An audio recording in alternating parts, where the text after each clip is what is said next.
ఈనాడు మీకు అరుణాచలం గురించి నేను కొన్ని మాటలు విజ్ఞాపన చేస్తాను అని చెప్పి ఉన్నాను. మనకి అష్టమూర్తి తత్వము అని శివతత్వంలో ఒక మాట చెప్తారు. భౌరంభాంశనలో నిలోంబర మహార్నాథో హిమాంసు పుమాన్ ఇత్యాభాతి చరాచరాత్మకమిదం యస్యైవ మూర్త్యష్టకం నాణ్యకించన విద్యతే విమృశతాం యస్మాత్ పరస్మాత్ విభో తస్మై శ్రీ గురుమూర్తయే నమగిదం శ్రీ దక్షిణామూర్తయే అని శంకర భగవత్పాదులు దక్షిణామూర్తి స్తోత్రంలో అంతటా ఉన్నటువంటి పరమేశ్వర చైతన్యాన్ని గుర్తించలేనప్పుడు సాకారోపాసన శివుని దేనియందు చూడవచ్చు అన్న దాని గురించి చెప్పారు. అందులోనే ఈ అష్టమూర్తి తత్వాన్ని చెప్తారు. కంచిలో పృథివీలింగం, జంబుకేశ్వరంలో జలలింగం, అరుణాచలంలో అగ్నిలింగం, చిదంబరంలో ఆకాశలింగం, శ్రీకాళహస్తిలో వాయులింగం, కోణార్కలో సూర్యలింగం, సీతాగుండంలో చంద్రలింగం, కాఠ్మండూలో యజమానలింగం. ఈ 8 అష్టమూర్తులు. ఈ 8 కూడా ఈశ్వరుడే. కాబట్టి నీ కంటితో చూసి ఉపాసన చెయ్యడానికి యోగ్యమైనటువంటి పరమశివ స్వరూపములు. ఇందులో మీకు కంచిలో ఉండేటటువంటి పృథివీలింగం మీకు తెలుసు. ఆ పృథివీలింగం కాంచీపురంలో ఉంది. కాంచీపురంలో ఒక గొప్ప విచిత్రం ఉందండి. కంచిలో ఒక 1000 పైచిలకు శివాలయాలు ఉన్నాయి. కానీ కంచి నగరం ఎక్కడ వరకు ఉందో ఆ పరిధిలో ఎక్కడ అమ్మవారు ఉండదు శివాలయంలో. అన్ని శివాలయాలకి కలిపి ఒక్కటే శక్తి కేంద్రం కామాక్షి అమ్మవారి దేవాలయం. ఆఖరికి మసీదులకు సంబంధించినటువంటి ఊరేగింపులు కూడా కంచిలో చిత్రం ఏమిటంటే అమ్మవారి గుడికే ప్రదక్షిణం చేస్తాయి. అన్ని దేవాలయాలకు సంబంధించిన ప్రదక్షిణలు అమ్మవారి గుడిని ప్రదక్షిణంగా పెడతాయి. అంత పవిత్రమైనటువంటి క్షేత్రం కంచి. అసలు ఆ మాటకొస్తే దక్షిణ భారతదేశంలో ఉన్న ఏకైక మోక్షపురి కంచి. ఎందుకంటే అయోధ్య, మధుర, మాయా, కాశీ, కాంచీ, అవంతిక, పురి, ద్వారవతి చైవ సప్తైతే మోక్షదాయక. అందులో దక్షిణ భారతదేశంలో ఉన్నది కంచి ఒక్కటే. అక్కడ ఉన్నది పృథివీలింగం. అందుకే మల్లె నూనెతో అభిషేకం, అక్కడ నీటితో చెయ్యరు. రెండవది జంబుకేశ్వరంలో జలలింగం. ఆ శివలింగం దగ్గర జంబుకేశ్వరంలో ఎప్పుడూ నీళ్లు ఊరుతుంటాయి, కానీ ఆ నీటిని ఎవరి మీద ప్రోక్షించడం కానీ అది చెయ్యరు. కాబట్టి నీరు శివుడే అని చెప్పడానికి జలలింగమై ఉన్నాడు. మూడవది చిదంబరంలో ఆకాశలింగం. నేను తరచూ దీని గురించి మీకు చెప్తుంటాను. చిదంబరంలో ఉండేటటువంటి స్వామిని సాకారుడిగా చూడాలంటే కనకసభ అంటారు దాన్ని. అక్కడ నటరాజస్వామిగా చూడాలి. ఒకచో ఒక గమ్మత్తైన విషయం చెప్తారు. నటరాజస్వామి వారికి కాళికాదేవికి పోటీ జరిగింది. ఇద్దరిలో ఎవరు ఎక్కువ తాండవము చేయగలరు అంటే, స్త్రీ చేస్తే తాండవము అనరు, లాస్యము అంటారు. ఎవరు చేయగలరు దీన్ని? నాకు తెలిసినంత వరకు విశాఖపట్నంలో సంపత్ కుమార్ బృందం అని ఒకటి ఉండేది. మహానుభావుడు ఆంధ్రజాలరీ చేస్తుండేవారు ఆయన. నేను ఆ రోజుల్లో విశాఖపట్నంలో ఉద్యోగం చేసేవాడిని. ఇంటికి వచ్చేస్తూ సాంబమూర్తి కళామందిరంలో కూర్చుంటే నిజంగా ఆయన ఆ జాలరీ వేషంలో ఆ పడవ ఆ సముద్రంలో తెడ్డు వేస్తూ వెడుతున్న దృశ్యాన్ని చేసేవారు. అద్భుతం. మహానుభావుడు ఉమాసంపత్ అని ఆయన భార్య గారు ఉండేవారు. వాళ్ళిద్దరూ ఇది చేస్తుండేవారు. ఈ తాండవము, లాస్యము ప్రదోష వేళలో నిజంగా కైలాస పర్వతం మీద ఉన్నట్టుండేది. అది చేసినప్పుడు శంకరుడు ఎలా నర్తిస్తే కాళిక అలా నర్తించింది. అసలు ఇద్దరిలో ఎవరు నటరాజని పిలవాలి అన్న విషయం తేలలేదు. ఈ స్థితికి వెళ్ళిపోయిన స్థితిలో శంకరుడు ఏం చేశాడంటే, ఇంకా అక్కడే పళ్ళెంలో ఉన్న కుంకుమనందు తన బొటనవేలిని ముంచి ఎత్తి కాళికాదేవి యొక్క లలాటమునందు బొట్టు పెట్టాడు అని ఒకచో నేను చదివిన విషయం మీకు ప్రస్తావన చేస్తున్నాను. కానీ స్త్రీ పురుషుడి ముందు అంత పైకి కాలెత్తి లలాటమును తాకదు. కనుక సిగ్గుపడి కాళికాదేవి నిలబడిపోయింది. ఇప్పుడు నటరాజమూర్తిగా శంకరుడికి అభిషేకం చేశారు. నటరాజమూర్తి అంటే దాని స్థితి వేరు. అసలు సృష్టి స్థితి ప్రళయకర్తగా శివుడు ఉంటే దాన్ని నటరాజస్వామి అంటారు. ప్రతి కదలిక ఆయనదై ఉంటుంది. అటువంటి నటరాజస్వామిగా కనకసభలో ఉంటాడు. అదే స్వామి ఆకాశలింగంగా అంతరాలయంలో ఉంటాడు. ఆకాశలింగం అంటే మీరు చిదంబరం వెడితే మీ దగ్గర మారేడు దళాలతో ఉన్నటువంటి మాలలు తీసుకుంటారు, తీసుకెళ్ళి ఓ గోడ మీద వేస్తారు. వేస్తే పాపం కొంచెం తెలియని వాళ్ళు ఏం చేస్తారంటే, శివలింగం ఎక్కడండి, శివలింగం ఎక్కడండి అని ఇలా ఇలా చూస్తూ ఉంటారు. చూస్తుంటే ఆఖరికి వాళ్ళు ఇంకా పదండి అయిపోయింది పూజ అంటారు. అయిపోయింది పూజ అంటే అసలు శివలింగమే కనపడలేదు, ఇంత దూరం వచ్చిన వాళ్ళు బెంగెట్టుకుని అసలు శివలింగం ఏదండి అంటారు. అంటే వాళ్ళు ఇదే శివలింగం అని గోడ చూపిస్తారు. ఇదేమిటి ఇది శివలింగం ఏమిటి అనుకుని వెళ్ళిపోతే అక్కడ ఉన్న వాళ్ళు అంటారు, అర్థం కాకపోతే అది చిదంబర రహస్యం అండి అంటే. చిదంబర రహస్యం అంటే ఏమిటంటే ఆకాశము అంటే అంతటా వ్యాప్తి చెందినది. అంతటా ఉన్న శివుణ్ణి ఎక్కడున్నాడని మళ్ళీ ప్రత్యేకం మీరు చూపిస్తారు. అందుకని అక్కడ ఏం ఉండదు, గోడ ఉంటుంది, దానికే పూజ అంతే. అంతటా ఉన్నాడు, అది లోపల తెలుసుకుని పూజ చేయడం. కాబట్టి చిదంబరం ఆకాశలింగం, శ్రీకాళహస్తి వాయులింగం. మీకు తెలుసు అక్కడ 2 జ్యోతులు వెలుగుతుంటాయి ఎప్పుడు. మనకి సైన్స్లో ఏమిటంటే ఆక్సిజన్ లేకపోతే దీపం నిధనం అయిపోతుంది అని. అందుకని విదేశీయులకి ఎంతసేపు కూడా మనకి ఉన్నటువంటి ఆరాధనా విధానాన్ని వాళ్ళు హేతువుని చూడడానికి ప్రయత్నించేవారు. కాబట్టి విదేశీ పరిపాలనలో ఏం చేశారంటే శ్రీకాళహస్తిలోకి గాలి రాకుండా దేవాలయాన్ని మూసేశారు. ఆక్సిజన్ అయిపోతుంది కదా, అప్పుడు ఈ దీపాలు ఏమవుతాయో చూద్దామని. ఎన్ని రోజులైనా ఆ దీపాలు అలా వెలుగుతూనే ఉన్నాయి. గాలిలో ఆక్సిజన్ అయిపోయినట్టుగా అక్కడ ఉన్నటువంటి పరికరములు చూపిస్తున్నాయి, కానీ దీపాలు మాత్రం వెలుగుతున్నాయి. ఏ గాలి లేకపోయినా 2 దీపాలు గాలి కొట్టుకుంటున్నట్టు ఇలా కొట్టుకుంటుంటాయి ఇప్పటికీ. అలా వాయురూపుడైనటువంటి పరమాత్మ శివుడే అని చూపించడం కోసమే శ్రీకాళహస్తిలో వాయులింగం. అందుకే ప్రాణము ఉన్నది, ప్రాణము పోయినది అంటే భవతి, వీడున్నాడు అనడానికి ఏమిటి గుర్తు? ఊపిరి. ఆ ఊపిరి ఆగిపోయింది అనుకోండి, శవం వెళ్ళిపోయినాడు, అమంగళ స్వరూపం అయిపోయింది అంటున్నాం. అందుకే శ్రీకాళహస్తిలో శివలింగం పశ్చిమాన్ని తిరుగుతుంది. అక్కడ పశ్చిమాన్ని తిరిగితే గుర్తు ఏమిటంటే పశ్చిమం సూర్యాస్తమయం. శ్రీకాళహస్తి వెళ్ళి నమస్కారం చేసినటువంటి వాడికి ఆఖరి ఊపిరి నడుస్తుండగా ఈశ్వరుడే ఆ ఊపిరిని భగవత్ సంబంధమైన నామముగా మార్చి వీడు చిట్ట చివరి ఊపిరిలో ఈశ్వరనామం చెప్పాడు కాబట్టి వీడిని నా పాదాల దగ్గర పెట్టుకుంటున్నానని తాను తీసుకుంటాడు. కాబట్టి పశ్చిమానికి తిరిగి శ్రీకాళహస్తిలో ఉంటాడు. అంతర్లీనముగా అది మనకి జరిగే ప్రయోజనం, అది వాయులింగం. కాబట్టి కంచియందు పృథివీలింగం, జంబుకేశ్వరంలో జలలింగం, చిదంబరంలో ఆకాశలింగం, శ్రీకాళహస్తిలో వాయులింగం. పంచభూత లింగాలుగా చూడండి. పోనందాక తిరువణ్ణామలై అంటే అరుణాచలానికి వస్తే అగ్నిలింగం. ఇప్పుడు మీరు ఒక్క విషయాన్ని గమనించండి. పృథివీలింగం అంటే మీకు తెలుస్తోంది పృథివీ, జలలింగం అంటే తెలుస్తోంది నీరు, ఆకాశలింగం అంటే తెలుస్తోంది ఏమీ లేకుండా అంతటా పరమాత్మ ఉన్న స్థితి. అలాగే మీకు వాయులింగం తెలుస్తోంది దీపముల కదలిక చేత. అప్పుడు అగ్నిలింగం అన్న దగ్గర ఏది ఉండాలి? అగ్నిహోత్రం ఉండాలి కదండి. మీరు అరుణాచలంలో శివలింగం దగ్గరికి వెళ్ళి దర్శనం చేసుకున్నారనుకోండి, ఏ ప్రశ్న వెయ్యాలి గురువుని శిష్యులు? అయా కంచి వెడితే పృథ్వీలింగం ఉందండి, మిగిలిన చోట్ల భూతములు తెలుస్తున్నాయి, మరి ఇక్కడ కూడా అగ్నిహోత్రం ఉండాలి కదండి, ఇక్కడ అగ్నిహోత్రం లేదు కదా, మరి ఇది అగ్నిలింగం అని ఎలా పిలుస్తారు అని అడగాలి కదా. ఇక్కడ రాశీభూతమైన జ్ఞానాగ్ని, అది జ్ఞానాగ్నియే. అందుకే స్కాంద పురాణం అంది జీవి యొక్క ప్రయాణాన్ని, మనుష్య ప్రయాణం అనకండి, జీవుడు లోపల ఉన్న జీవుడు ఎన్ని దేశముల నుండి నే వచ్చినానో నిన్న విన్నారు కదా. ఇదేంటి? ఎందరో రోతల్లులెందరో తండ్రులెందరో తనవారులెందరో సుతులు, ఎంతమంది అయ్యారో ఇప్పటికీ. కాబట్టి ఈ జీవయాత్ర వెళ్ళిపోతూనే ఉంది. ఏ దేశమున నుండి ఈ చటకు వచ్చి తినో, ఏ అమెరికాలో పుట్టామో భోగదేశాల్లో, అదృష్టం కొద్దీ ఇప్పుడు కర్మభూమిలోకి వచ్చాము, పుణ్యభూమిలోకి. ఎక్కడి నుంచి ఇక్కడికి వచ్చానో, మళ్ళీ ఇచట నుండి నే పోదు ఏ దేశమునకు, మళ్ళీ ఎక్కడికి పోతాము. కాబట్టి జీవకోటి యాత్రలో ఒక అడ్డంగా గీత పెడతారట. ఏమా గీత అంటే అరుణాచల ప్రవేశమునకు పూర్వము, అరుణాచల ప్రవేశము తదనంతరము. అరుణాచలేశ్వరుడు దర్శనం పెట్టరు, మీరు జాగ్రత్తగా గుర్తుపెట్టుకోండి. అరుణాచల ప్రవేశమునకు పూర్వము, అసలు అరుణాచలంలోకి ప్రవేశించాడా ఇది చూస్తారు. రెండవది అరుణాచల ప్రవేశమునకు తరువాత, అరుణాచలంలో ఒకసారి ప్రవేశిస్తే ఆ జీవి యొక్క జీవితం ఇంకొకలా ఉంటుంది, అక్కడి నుంచి గీత కొట్టి ఇంకోలా చూస్తారు. కాబట్టి అందరూ అరుణాచలంలోకి ప్రవేశించలేరు. ఇది ఒక సిద్ధాంతం ఉంది. అయితే నాకు దీని గురించి కించిత్ అనుమానం ఉండేది.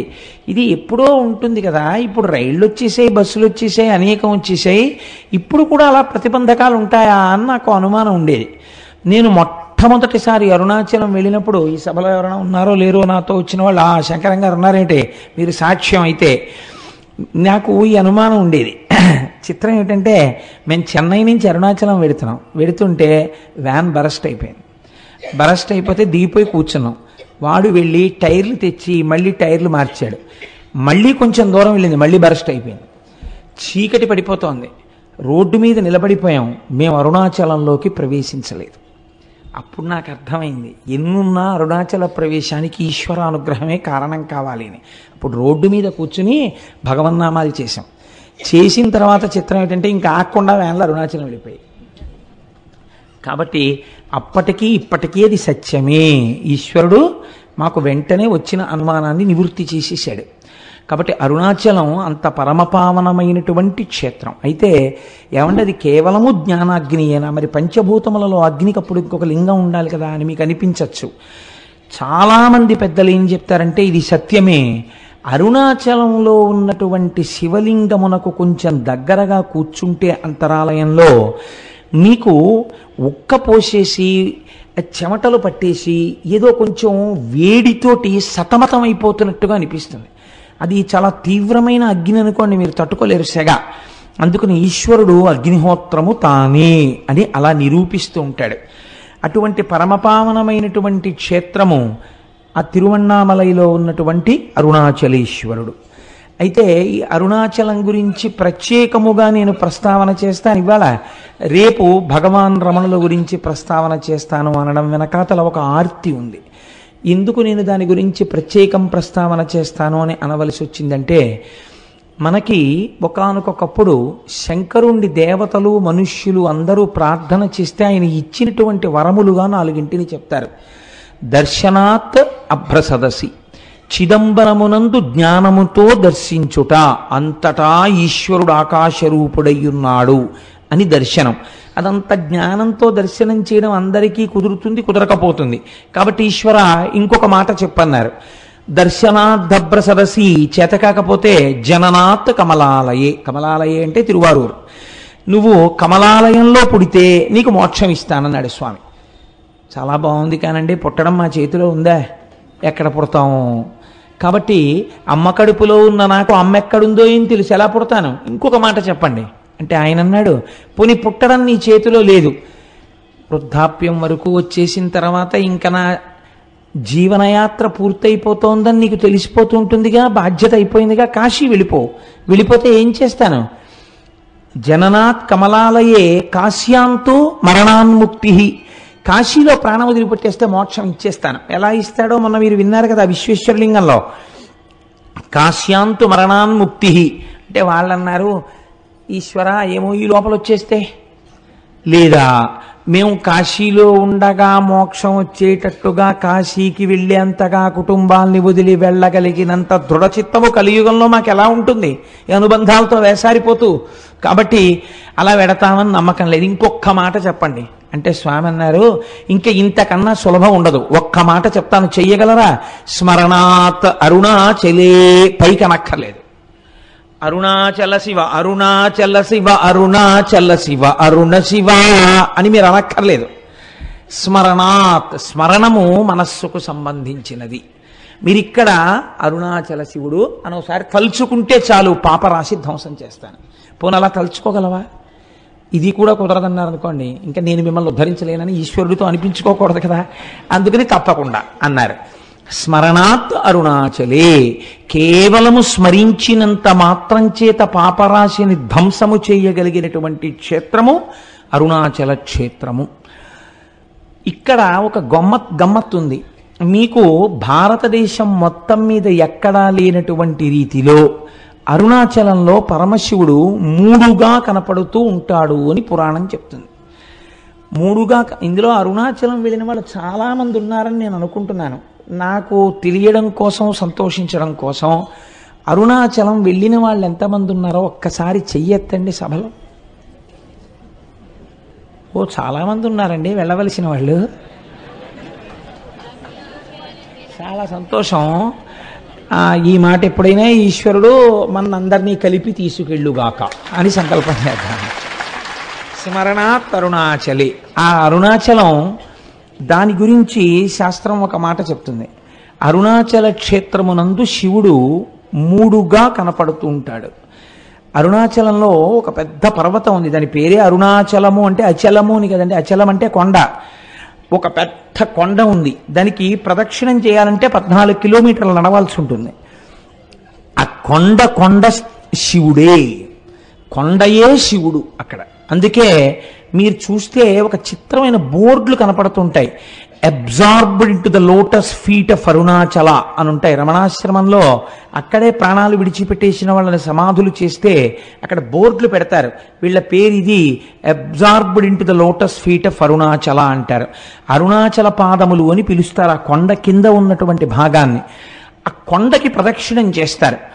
ఈ కొండకి ప్రదక్షిణం చేస్తే అక్కడ మీరు నమ్మండి నమ్మపోండి, నాకు పరమ విశ్వాసముతో కూడుకున్న విషయం, ఎన్ని కోట్ల జన్మల పాపములో అక్కడ దగ్ధమవుతాయని. భగవాన్ రమణుల్ని ఎవరైనా చూడ్డానికి వెడితే అరుణాచలంలో ఆయన మొదట ఒక ప్రశ్న వేసేవారు, గిరి ప్రదక్షిణం చేశారా అని అడిగేవారు. వాళ్ళు మళ్ళీ ఓ గంట పోయాక కనపడేవారు, భగవాన్ మీరు చెప్పినట్టుగా గిరి ప్రదక్షిణానికి వెళ్ళొచ్చాం అనేవారు. ఎలా వెళ్ళారు అంటే ఆటోలో వెళ్ళామండి అనేవారు. ఏదో వయస్సు అయిపోతే వాళ్ళని నేను తప్పు పట్టట్లేదు, అయితే ప్రదక్షిణ పుణ్యం ఆటోదా మీదా అని అడుగుతుండేవారు ఆయన. కాబట్టి ఆ గిరి ప్రదక్షిణం అనేటటువంటిది మనం ప్రయత్నపూర్వకంగా చెయ్యాలి. అక్కడ చిత్రం ఏమిటంటే, మీరు ప్రదక్షిణం ప్రారంభం చెయ్యగానే సాధారణంగా రమణాశ్రమం దగ్గర నమస్కారం చేసి కొంచెం 4 అడుగులు వెయ్యగానే ఒక వినాయకుడి గుడి ఉంటుంది, అక్కడ నమస్కారం చేసి అరుణాచలానికి ప్రదక్షిణానికి బయలుదేరుతారు. బయలుదేరినప్పుడు మొట్టమొదట దక్షిణ దిక్కున కనపడేటటువంటి లింగం యమలింగం. దక్షిణ దిక్కున మరి యమధర్మరాజు కదండి, అందుకని యమప్రసాదాత్ ఆయుర్వర్ధనమశ్నుతే అని చెప్తాం మనం ఆశీర్వచనంలో. దక్షిణ దిక్కున ఉన్నటువంటి యమధర్మరాజు గారి యొక్క అనుగ్రహము చేత నీకు ఆయువు వృద్ధి అగుగాక. మీరు ఒక్కటి గుర్తుపెట్టుకోండి, అరుణాచలానికి అరుణ పర్వతానికి మీరు ఎన్ని మాటలు ప్రదక్షిణం చేసినా ఒక్క పర్వతానికి ప్రదక్షిణము చేయరాదు. అరుణాచలం పర్వతం చుట్టూ ఉన్న అన్ని ఆలయములను దర్శనము చేస్తూనే ప్రదక్షిణం చెయ్యాలి తప్ప వాటిని విడిచిపెట్టి ప్రదక్షిణం చెయ్యకూడదు. అలా ఎందుకు చెయ్యకూడదో నేను ఈ మధ్య ఉపన్యాసంలో ఒక రోజున చెప్పాను, చర్విత చరణంగా మళ్ళీ చెప్పవలసిన అవసరం లేదు. అయితే ఈ దక్షిణ దిక్కున ఉన్నటువంటి యమలింగానికి అరుణాచలంలో ఒక ప్రత్యేకత ఉన్నది అంటారు. ఏమా ప్రత్యేకత అంటే, ఎముకలు విరిగిపోయినటువంటి వాళ్ళు, ఎముకలు అరిగి బాధపడుతున్న వాళ్ళు అరుణాచలంలో యమలింగ దర్శనం చేస్తే ఆ ఎముకలు చాలా తొందరగా అంటుకుంటాయి. చాలామందికి అలా జరిగాయి సంఘటనలు. మీరు దానికి సంబంధించినటువంటి విషయాల్ని పరిశీలన చేస్తే ఎన్ని సంఘటనలు, ఎన్ని సందర్భాలు ఉంటాయో ఎన్నని పురాణ ప్రవచనంలో తీసుకురాగలం. ఎంతమందికో అలా అంటుకున్న ఎముకలు. కాబట్టి యమలింగమునకు అటువంటి శక్తి ఉన్నది. అరుణాచలంలో మీరు ప్రదక్షిణం చేస్తున్నప్పుడు నైరుతి దిక్కుకి వెళ్ళేటప్పటికి నైరుతి లింగము అని ఒక లింగం ఉంటుంది. ఆ నైరుతి లింగము మీరు వెళ్ళినప్పుడు కొంచెం జాగ్రత్తగా చూడండి, అది రోడ్డు మీదకి కనపడదు, కాస్త లోపలకు ఉంటుంది. మీరు 4 అడుగులు వేసి లోపలికి వెళ్ళాలి. వెడితే ఆ నైరుతి లింగం గురించి పెద్దలు ఏం చెప్తారంటే, మనస్సు చాలా తొందరగా నిలకడని పొందగలిగినటువంటి పరమశక్తివంతమైన ప్రదేశము నైరుతి లింగము అని చెప్తారు. నైరుతి లింగం దగ్గర కూర్చుని కాసేపు ధ్యానం చేసుకోవడం, నైరుతి లింగం దగ్గర కూర్చుని ఒక శ్లోకమో, ఒక పద్యమో, ఒక శివ సందర్భమో చెప్పుకోవాలి. నేను ఎప్పుడు అరుణాచలం వెళ్ళినా నాతో పాటు ఎవరో భక్తులు ఏదో పాపం వీడితో వెడితే ఏదో చెప్తాడని ఆశ, నాకేం తెలుసు కనుక వస్తూ ఉంటారు. వస్తే తప్పకుండా నైరుతి లింగం దగ్గర కూర్చుని ఏదో ఒకటి చెప్పి బయలుదేరుతుంటాం. మొన్న వెళ్ళినప్పుడు కూడా మేము అలాగే చేసాం ప్రదక్షిణ. కాబట్టి ఆ నైరుతి లింగం దగ్గరే కావ్యకంఠ గణపతి ముని తపస్సు చేశారు. తపస్సు చేసినప్పుడు ఒక ఆశ్చర్యకరమైన సంఘటన జరిగింది. వారు తపస్సుకు కూర్చునే ముందు వారు ఒక నిర్ణయం తీసుకుని నైరుతి లింగానికి చెప్పారు, ఈశ్వర, నా తపస్సు సిద్ధించే వరకు నేను ఈ ప్రదేశమును విడిచిపెట్టి వెళ్ళను అని. ఒక చిన్న గదిలా ఉంటుంది ఆ లింగానికి ముందు, అందులో ఒక గుడ్డల మూట ఒకటి ఉండేది. ఆయన ఆ గదిలో కూర్చుని రాత్రి 11:30, 12 వరకు తపస్సు చేసేవారు. చేసి ఒక్క గ్లాసుడు పాలు అక్కడ ఎవరైనా పెడితే ఆ పాలు తాగి పడుకునేవారు అక్కడే. మళ్ళీ తెల్లవారకట్ట లేచి ఆ బాహ్యాంతర శౌచములు సిద్ధింప చేసుకుని మళ్ళీ తపస్సు కూర్చునేవారు. కావ్యకంఠులు అలా తపస్సు చేస్తుండగా ఒక ఆశ్చర్యకరమైన సంఘటన జరిగింది. అరుణాచలేశ్వరుడు యొక్క రథం అరుణగిరికి ప్రదక్షిణంగా వెడుతోంది, దేవాలయానికి ప్రదక్షిణంగా వెడుతోంది. వెడుతున్నప్పుడు ఒక అన్న సంతర్పణ చేసేటటువంటి ఒక సత్రవుకి, ఒక వేద పాఠశాలకి మధ్యలో పరమ నునుపైన నేల మీద ఆ రథం ఆగిపోయింది. అలా 9 రోజులు వెళ్ళాలి ఆ రథం. అది 6వ రోజున ఆగిపోయింది. ఆగిపోతే రాత్రి 12 గంటల వరకు తోశారు. తిరువణ్ణామలైలో ఉన్న జనాభా అందరూ పట్టుకులాగారు రథాన్ని. అంగుళం కూడా రథం కదలలేదు. ఏం చెయ్యాలో అర్థం కాలేదు. లాగి లాగి లాగి లాగి అర్చకులు కూడా విసిగిపోయి ఎన్ని క్షమార్పణలు చెప్పాలో అన్ని చెప్పారు. కదల్లా రథం. రథం మీద మూర్తులను అలాగే వదిలిపెట్టేసి ఒక 10 మందిని కాపలా పెట్టి, రేపటి రోజు ఉదయం వచ్చి మళ్ళీ రథం లాగుతాం స్వామి, మమ్మల్ని మన్నించు అని చెప్పి ఎవరిళ్ళకి వాళ్ళు వెళ్ళిపోయారు అర్చకులు కూడా. ఇది యథార్థముగా కావ్యకంఠ గణపతి ముని అంటే ఈ మధ్య వారి జీవితంలో జరిగిన సంఘటన. రాత్రి 12 గంటలకి కావ్యకంఠ గణపతి ముని పడుకున్నారు. పడుకుంటే అరుణాచలేశ్వరుడికి అర్చకత్వం చేసే ప్రధాన అర్చకుడు ఆయనకి స్వప్నంలో దర్శనమిచ్చాడు. ఇచ్చి, ఈశ్వరాజ్ఞ చేత రథం ఆగిపోయింది, ఈశ్వరుడు ఏం కోరుకుంటున్నాడంటే మీ యొక్క తపస్సుని లోకమునకు తెలియచెయ్యాలనుకుంటున్నాడు, మీ వాక్కు యొక్క ప్రామాణ్యము తెలియచెయ్యాలనుకుంటున్నాడు. అది అసలు రహస్యం. కనుక మీరు వచ్చి చెయ్యేస్తే తప్ప అరుణాచలేశ్వరుడి రథము నడవదు. కాబట్టి ఉత్తర క్షణం మీరు గుడి విడిచిపెట్టి రండి అని వినపడింది. వినపడితే ఆయన గభాలను లేచి, ఇది స్వప్నంలా అనిపించట్లేదు, యథార్థంగా జరిగినట్టుందని చూస్తే చిమ్మ చీకటి. ఏం చెయ్యాలి అని ఆలోచించి ఇది నిజమేనా అని ఆయన ఆలోచిస్తున్నారు. 2 చెవులలోకి మాటలు వినపడ్డాయి, ఇది యథార్థము, నువ్వు వెంటనే బయలుదేరి రథం దగ్గరికి వెళ్ళు అని. ఆయన వెంటనే గుడి తలుపులు వెయ్యడం కూడా మరిచిపోయి, రాత్రిళ్ళు తలుపులు వేస్తారు కానీ మీకు శివలింగ దర్శనం అవుతూ ఉంటుంది అరుణాచలంలో, తలుపులు దగ్గరకి వేసి ఆయన గబగబా ఆ తేరు ఆగిపోయిన ప్రదేశానికి వెళ్ళారు. వెడితే రథం అక్కడ నిలబడిపోయింది, చుట్టూ 10 మంది ఉన్నారు. వెంటనే ఈయన స్వామికి సాష్టాంగ నమస్కారం చేసి, ఈశ్వరా మీరు నన్ను అనుగ్రహించారు, కానీ ఇప్పుడు 10 మంది కాపలాదారులు మాత్రమే ఉన్నారు. ఇప్పుడు ఒకవేళ రథం కదిలినా ఆలయం లోపలికి వెళ్ళడం కష్టం. రేపు తెల్లవారుజామున నేను వచ్చి రథాన్ని మీద చెయ్యి వేస్తాను, కదిపేది మీరే, నా శక్తి కాదు, నన్ను అనుగ్రహిస్తారు అని చెప్పి మళ్ళీ వెళ్ళిపోయారు గుడికి. పడుకున్నారు.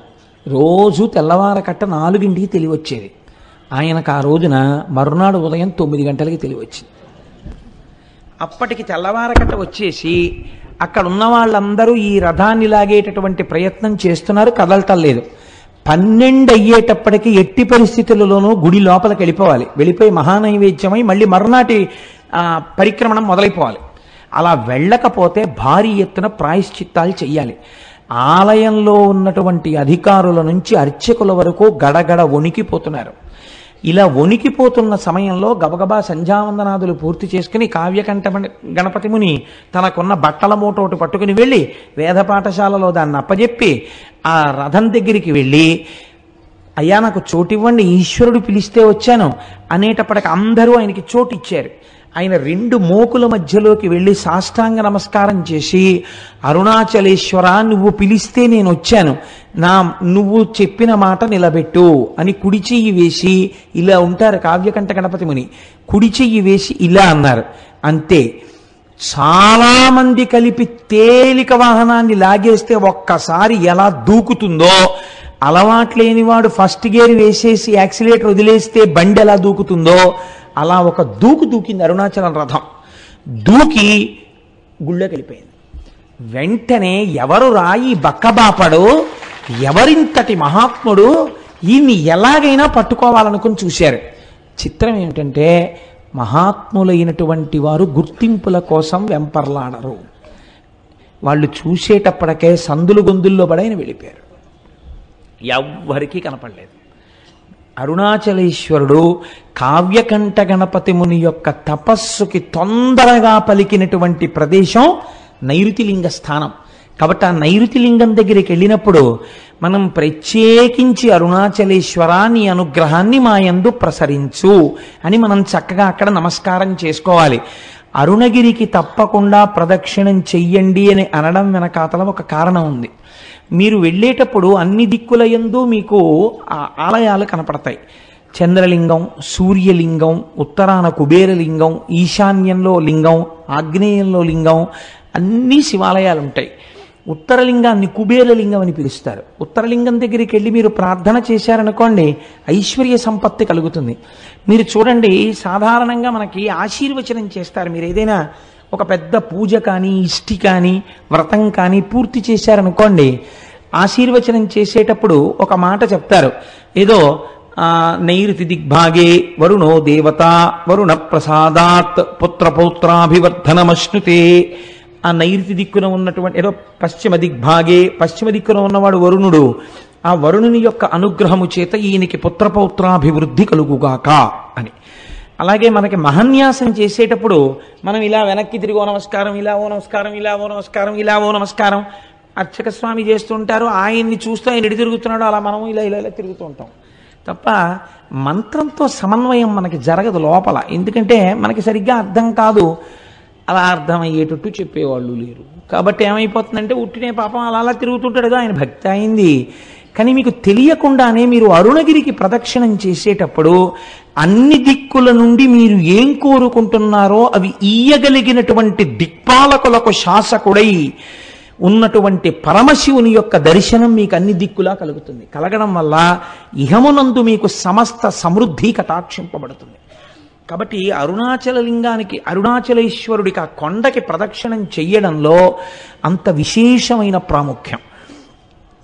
కొన్ని చెప్పకపోతే నాకు కడుపుబ్బ తీరదు, అదొక విర్రి నాకు. కాబట్టి చెప్తాను, ఇది కూడా చెప్పాలా అని అనుకోకండి. మనం పశ్చిమ దిక్కుకు వెళ్ళినప్పుడు ఆది అన్నామలై అని ఒక క్షేత్రం ఉంటుంది, ఒక దేవాలయం, శివాలయం ఉంది. ఆ ఆది అన్నామలై క్షేత్రం దేవాలయం దగ్గరికి వెళ్ళేటప్పటికే ఈసారి మేము కనుమ పండుగ నాడు వెళ్ళాం. చక్కగా పెద్ద పెద్ద ముగ్గులేసి గొబ్బిళ్ళు పెట్టి గుమ్మిడి పూలు పెట్టారు. పెడితే మా వాళ్ళు వచ్చిన భక్తుల్లో కొంతమందికి మంచి మంచి పాటలు వచ్చు, గొబ్బిళ్ళ పాటలు. ఆ గొబ్బిళ్ళ పాటలు పాడుతుంటే మాతో వచ్చిన వాళ్ళందరూ ఆ గొబ్బిళ్ళకి చక్కగా నాట్యం చేస్తూ కన్నెపిల్లలకి మంచి భర్తలు రావాలని ప్రదక్షిణాలు చేయించి పాటలు పాడించి ఎంత ముచ్చట్లాడామో, ఎంత సంతోషం పడ్డామో శివుడి సన్నిధానంలో పండగ చేసుకుంటూ. అసలు కనుమ అంటే మీరు అరుణాచలంలో చూడాలి. పశువుకి పూజ కదండి. పశు రూపంలో నిలబడిన వాడెవరు? నందీశ్వరుడు. మీరు చూసి తీరాలి. మొన్న కనుమ పండుగ నాడు నాతో వచ్చిన వాళ్ళందరూ ఇక్కడే ఉన్నారు. వీళ్ళందరూ అయితే ఎంత పొంగిపోయారంటే, కోటేశ్వరరావు ఎలాగో శివమహాపురాణం జరుగుతోంది కదా, మా అచ్చయ్య శాస్త్రి గారు అయితే ఎంత ముచ్చట పడిపోయారంటే, కోటేశ్వరరావు నేను పెద్ద నందించి ఏం చేస్తాను, కనుమ నాడు మన అందరం ఇక్కడ చేసినట్టే అలంకారం చేద్దామా అండి అని అడిగారు. మీకు చిత్రం తెలుసా? అరిసెల దండల దగ్గర నుంచి, కజ్జికాయల దండల దగ్గర నుంచి, 5 స్టార్ చాక్లెట్ల దగ్గర నుంచి, కాయగూరల దగ్గర నుంచి, ఏమ్మా పాప్కారం దండల దగ్గర నుంచి నందీశ్వరుడికి అలంకారం చేసేస్తారు.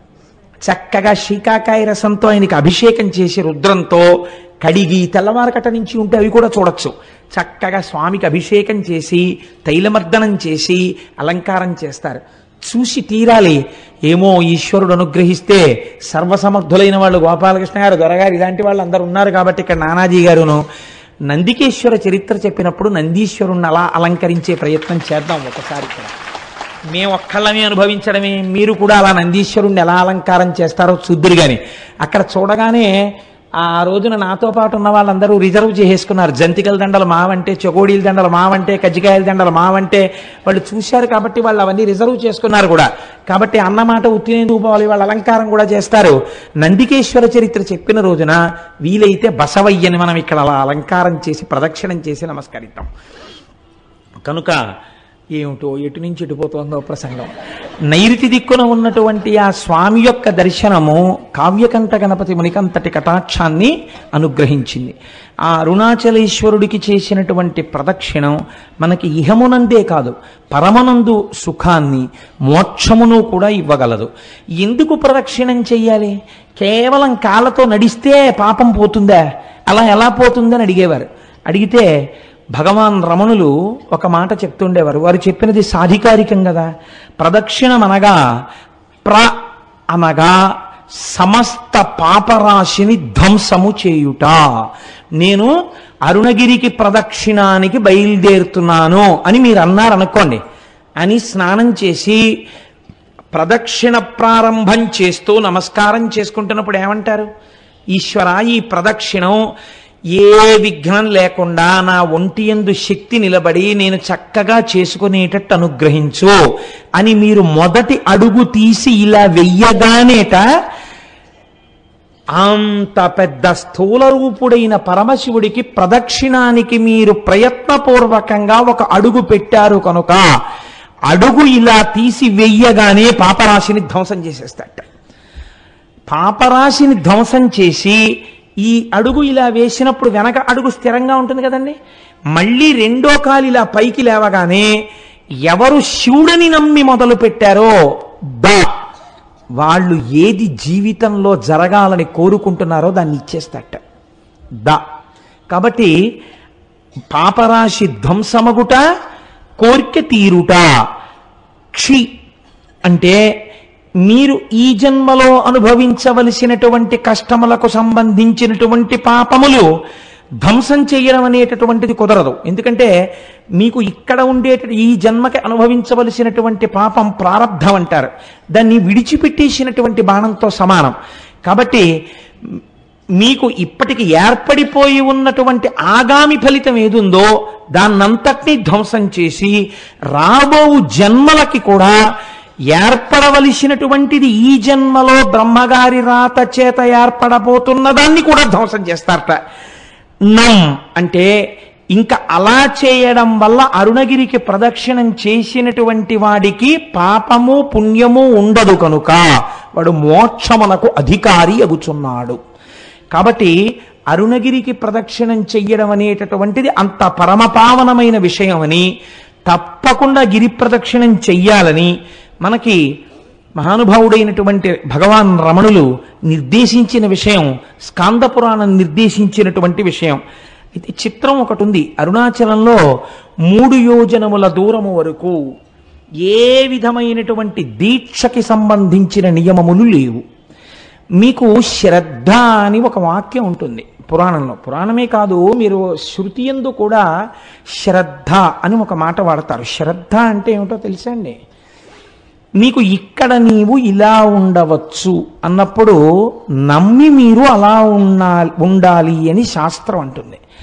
మీరు ఇలా ఉండు అని చెప్పినప్పుడు నేను అలా ఉండను అని మీరు అన్నారనుకోండి, మీ అంత మీరుగా కొన్ని సిద్ధాంతాలని తీశారనుకోండి, అది ఆ క్షేత్రము యొక్క ప్రమాణమును అవమానించుట, చెయ్యకూడదు. అందుకే రమణులంతటి వారు అమ్మగారు నేను ఇక్కడ ఉల్లిపాయలు తిన్నంటే ఈవిడ ఉల్లిపాయ తింటే ఈవిడ మోక్షానికి అడ్డొస్తుందిట అనేవారు. 3 యోజనముల దూరంలో అక్కడ ఏ విధమైనటువంటి దీక్షా నియమములు లేవు. ఇది ఎంతవరకు నిరూపణమైందో తెలుసా అండి? భగవాన్ రమణులు ఒక తెల్లటి గోచి మాత్రమే పెట్టుకునేవారు. వారు గోచి పెట్టుకుని స్కందాశ్రమంలో ఉండగా ఒకానొకప్పుడు శృంగేరి పీఠం నుంచి కొంతమంది పండితులు వచ్చి అయ్యా మీరు ఆ వివాహం లేదు, మీకు సంసారం లేదు, మీరు సన్యాసి యొక్క జీవితాన్నే గడుపుతున్నారు, కాబట్టి మీరు కనీసంలో కనీసం పోనీ కాషాయాంబరములను ధరించకపోయినా పెట్టుకున్నటువంటి గోచి తెల్లది కాకుండా కాషాయం రంగు గోచి పెట్టుకుంటే బాగుంటుంది. అందుకే జ్ఞానముతో నిండినటువంటి వారు కాబట్టే సన్యాసి శరీరాన్ని విడిచిపెడితే ఇక దహనం చేయరు. అది జ్ఞానాగ్నితో కూడిన శరీరం కాబట్టి భూస్థాపితం చేస్తారు. కాబట్టి ఇప్పుడు మీరు కాషాయముతో ఉన్న గోచి పెట్టుకోండి అని అడిగారు. అడిగితే భగవాన్ నవ్వి అన్నారు, అలా కాదు, ఈ అరుణాచలం కొండకి 3 యోజనముల వరకు ఏ దీక్షకు సంబంధించిన నియమము లేదు, కాబట్టి తెల్లటి గోచి పెట్టుకున్నా దోషం లేదు అన్నారు. అంటే వాళ్ళు అన్నారు, మీరు అలా కాదు, కొంచెం ఆలోచించండి, మీరు నడుపుతున్న జీవితానికి తెల్లటి గోచి పెట్టుకోవడం అంత బాగులేదు, కాషాయం గోచి పెట్టుకుంటే బాగుంటుంది అని వారు భోజనానికి కిందకి దిగి వెళ్ళిపోయారు. ఎక్కడ నుంచి వచ్చాడో ఒక పరమ వృద్ధుడు ఒక ఆయన ఒక పుస్తకాల మూట మోసుకొచ్చాడు, రమణుల దగ్గర పెట్టాడు. నేను ఇప్పుడే స్నానం చేసి వస్తాను, ఈ పుస్తకాల మూట చూస్తుండు అని చెప్పి వెళ్ళిపోయాడు. శృంగగిరి నుంచి వచ్చినటువంటి పండితులు కిందకి వెళ్ళి స్నానం చేసి భోజనం చేసి మళ్ళీ కొండ మీదకి వచ్చారు రమణుల దగ్గరికి. వచ్చేటప్పటికి పుస్తకాల మూట అక్కడుంది, పైనున్న పుస్తకం ఎగురుతోంది. ఎగురుతున్న పేజీ దగ్గర ఏమిటి పుస్తకాలు అని వాళ్ళు ఇలా పేజీ మీద చెయ్యి వేసి చూశారు. చూస్తే దాని అనువాద పద్యాన్ని మీకు నేను వినిపిస్తున్నాను. అందులో ఉంది, యోజునంబులు మూడయ్యొప్పు నిచట వాసమొనరించు వారగు వరనరులకు ఉండకుందను దీక్షాదులొకటి అయిన ఆశరహిత మత్సాయుజ్య ప్రాప్తి సిద్ధ ఈశుడగు నాయాజ్ఞచే నెలమిమీరా. ఇది ఈశ్వరాజ్ఞ. ఇక్కడ దీక్షా నియమములు ఏమీ లేవు. ఇక్కడ కొండకి 3 యోజనముల పరిధిలో ఎటువంటి దీక్షలో లేకపోయినా ఈ కొండ యొక్క అగ్ని ప్రసరణము చేత వారు మోక్షమునకు అధికారులగుచున్నారు. కాబట్టి వాళ్ళది చూసి తెల్లబోయి, ఇప్పటికిప్పుడు ఈ పుస్తకం ఎక్కడి నుంచి వచ్చిందంటే రమణులు అన్నారు, ఏమో ఎవరో వృద్ధులు తెచ్చి అక్కడ పెట్టారు, వారు మీలాగే స్నానం చేసి వస్తానని వెళ్ళారన్నారు. ఆ వృద్ధుడు తిరిగి రాలేదు. కానీ ఈ పద్యాన్ని చూసినటువంటి పెద్దలు మాత్రం రమణులు తెల్లటి గోచి పెట్టుకోవడం వెనకాతల పరమసత్యం ఉంది అని తిరిగి వెళ్ళిపోయారు. అలా నిరూపించినటువంటిది ఆ అరుణగిరికి ఉన్నటువంటి గొప్పతనాన్ని నిరూపించిన సంఘటన అక్కడ జరిగింది. మీరు అరుణాచల క్షేత్రంలో స్వామి దర్శనానికి వెడితే సాధారణంగా తూర్పు గోపురంలోంచి ప్రవేశిస్తాం. తూర్పు గోపురాన్ని శ్రీకృష్ణదేవరాయలు నిర్మాణం చేశారు. మనకి ఎక్కడికి వెళ్ళండి శ్రీకృష్ణదేవరాయల యొక్క ప్రమేయం లేనటువంటి క్షేత్రం ఉండదు. మీరు తెలిసి కానీ తెలియక కానీ వెడితే, మనకి నేను మొన్న గుంటూరు ప్రసంగాలకు వెళ్ళినప్పుడు వారు నన్ను ఒక క్షేత్రానికి తీసుకెళ్లారు. అది గుడికి అన్ని మూలలా సుబ్రహ్మణ్యుడు ఉన్నాడు. నేను చాలా ఆశ్చర్యపోయాను. కృష్ణదేవరాయల వారు అక్కడికి వచ్చి పూజ చేసి వెళ్ళిన తర్వాత ఆయనకి కొడుకు పుట్టాడు, భార్య గర్భిణి అయింది అని తెలిసి ఆయన క్షేత్రానికి గోపురాలు అవి కట్టారు. అలాగే ఆ మహానుభావుడు ఆయన తూర్పున గోపురాన్ని కట్టారు. దక్షిణ భారతదేశంలో ఉన్నటువంటి అన్ని దేవాలయాల గోపురాల కన్నా తలెత్తి చూసే గోపురాల్లో అదొకటి అని పెద్దలు చెప్తారు. అంత పెద్ద గోపురం కనపడుతుంటుంది. మీకు ఉత్తర దిక్కున ఒక గోపురం ఉంది. ఆ గోపురంలోకి ఒక్కసారైనా వెళ్ళి బయటికి రావాలి. ఉత్తర గోపురంలోకి అంటే సమయం లేక వెళ్ళలేకపోతే అది వేరే విషయం అనుకోండి. ఎప్పుడైనా ఉత్తర గోపురంలోకి ఎందుకు వెళ్ళి బయటికి వస్తారంటే, అమ్మణ్ణి అమ్మన్నను ఒక ఆవిడ ఉండేది అరుణాచలంలో. ఆవిడ సంకల్పం చేసింది ఒక రోజున. ఉత్తర దిక్కున అంత పెద్ద గోపురం ఉండేది కాదు అప్పటికి.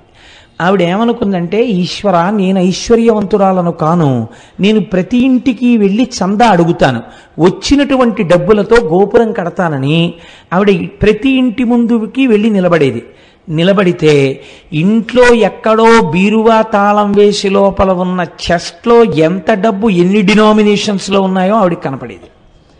ఆవిడ ఇంటి ముందు నిలబడి, ఉత్తర గోపురం కడదామనుకుంటున్నాను, మీ ఇంట్లో 12,346 రూపాయల 62 పైసలు ఉందిగా బీరువాలో, ఇన్ని 100 కాగితాలు ఉన్నాయిగా, ఇన్ని 50 కాగితాలు ఉన్నాయిగా, గుడి కట్టడానికి చందా ఇయ్యి అనేది.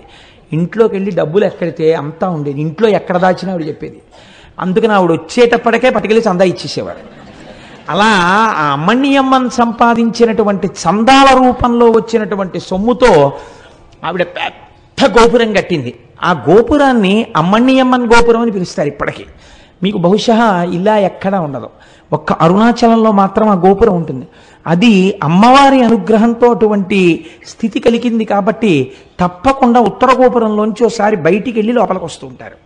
సరే, మీకు ఈ అరుణాచలం దేవాలయంలోకి ప్రవేశించగానే ఒక సుబ్రహ్మణ్యేశ్వర స్వామి వారి యొక్క దేవాలయం కనపడుతుంది.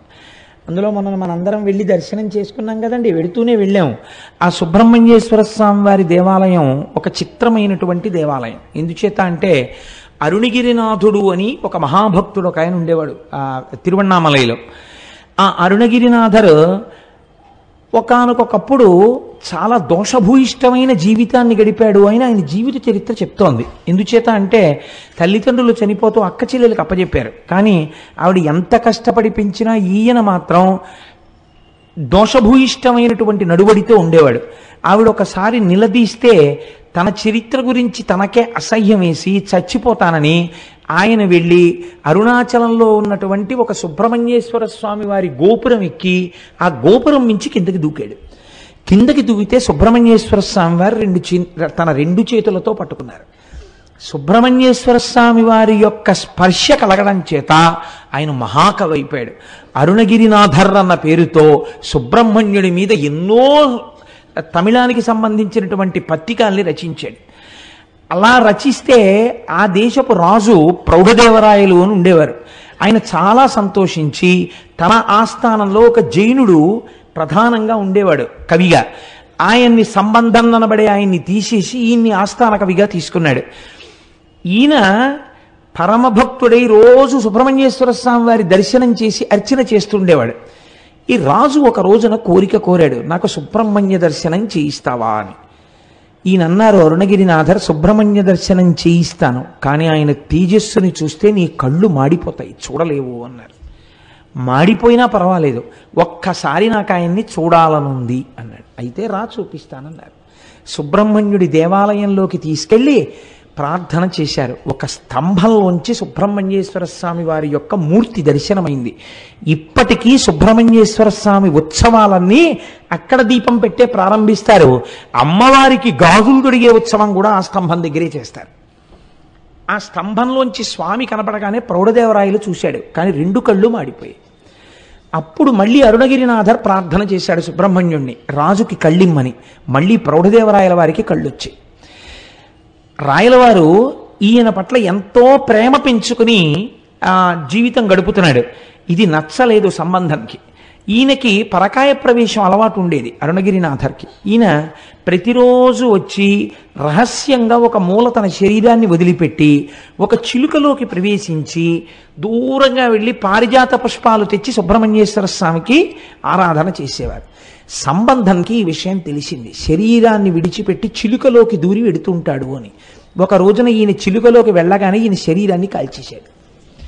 కాల్చేస్తే ఇంకా ఆయన చిలుక రూపంలో ఉండిపోయాడు. ఇప్పటికీ కిలిగోపురం అని పిలుస్తారు. చిలక రూపంలో ఉంటారు ఆ కిలిగోపురం మీద ఉండి. ఇప్పటికీ ఆయన సుబ్రహ్మణ్యేశ్వర స్వామి వారి మీద పాటలు పాడతారు అని జగత్ప్రసిద్ధి. కాబట్టి అరుణాచలం ఒక గొప్ప సుబ్రహ్మణ్య క్షేత్రం. రమణ మహర్షి కూడా సుబ్రహ్మణ్యేశ్వర స్వామి వారి అవతారమే అని పెద్దలు భావన చేస్తారు.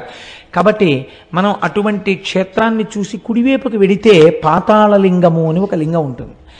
అక్కడ మెట్లు దిగి లోపలికి వెడితే, ఇప్పుడు రమణుల యొక్క సమయంలో ఆయన శిష్యురాలు కావిడ 1,00,000 రూపాయలు పెట్టి ఆ ఆలయాన్ని మళ్ళీ పునర్నిర్మాణం చేశారు. అక్కడ ఒక యోగి యొక్క సమాధి ఉన్నది. ఆ సమాధి మీదనే పాతాళలింగం ఉంటుంది. దాని వెనకాతల ఒకప్పుడు జనసంచారం ఉండేది కాదుట. అక్కడ కూర్చుని రమణ మహర్షి తపస్సు చేస్తుంటే ఆయన తొడల కింద తేళ్లు జెర్రిలు చేరి కొరికేస్తే నెత్తురు కారిపోయి అట్టలు కట్టేసింది. అప్పుడే శేషాద్రి స్వామి వారు ఇందులో ఒక బ్రాహ్మణ స్వామి ఉన్నాడు, పైకి తీసుకురమ్మని తీసుకుని వస్తే వాహనశాల వెనకాతల కూర్చుని ఆయన మళ్ళీ తపస్సు చేశారు. తర్వాత ఆ క్షేత్రమునకు సంబంధించిన వృక్షం ఆలయానికి మీరు కొంచెం దక్షిణంగా వెడితే కనపడుతుంది, ఇప్ప చెట్టు. ఆ ఇప్ప చెట్టు కింద కూర్చుని కొన్నాళ్ళు తపస్సు చేశారు. కాబట్టి అటువంటి పరమపావనమైనటువంటి క్షేత్రము, అటువంటి పరమపావనమైన పాతాళ శివలింగం ఉన్నటువంటి గుడి. ఇది దాటగానే మీకు ఒక పెద్ద నంది కనపడుతుంది. అది మొదటి నంది అంటారు. ఆ నందిని చూసే మనం అందరం మొదటే పరవశించిపోయింది.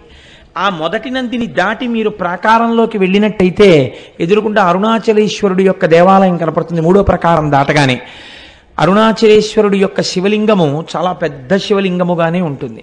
చిత్రం ఏమిటంటే, రమణులకు చాలా భక్తులైనటువంటి వారు కొంతమంది అరుణాచలేశ్వర దర్శనం చేసుకోవడానికి గుళ్ళోకి వెళ్ళినప్పుడు శివలింగము యొక్క స్థానములో గొంతుకు కూర్చున్నటువంటి రమణుల యొక్క దర్శనమైంది చాలామందికి. ఆయనకి అభేదమైనటువంటి స్థితిని చేరుకున్నారు.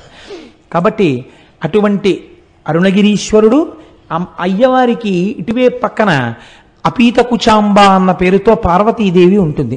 సుబ్రహ్మణ్యేశ్వర స్వామి వారికి పాలివ్వడం కూడా మానేసి ఒకానొకనాడు కైలాస పర్వతం మీద కూర్చున్నటువంటి పరమశివుడి యొక్క కన్నులు వెనక నుంచొచ్చి పరిహాసానికి మూసిన కారణం చేత లోకమంతా చీకటి అలుముకుంటే, ఎదరా రాక్షస సంహారం అవన్నీ వస్తాయి, అప్పుడు దాని వివరాలు పూర్తిగా విందురుగాని, లోకమంతా చీకటి అలుముకుంటే తద్దోష పరిహారార్థమని అమ్మవారు తపస్సు చేసి పచ్చయ్యమ్మన్న పేరుతో ఆ అరుణగిరి యందు వెలసి ఈశాన్యలింగానికి వెళ్ళేటప్పుడు బస్ స్టాండ్కి వచ్చే రెండో వైపు రోడ్లోకి వస్తున్నప్పుడు పచ్చయ్యమ్మన్ గుడి కనబడుతుంది.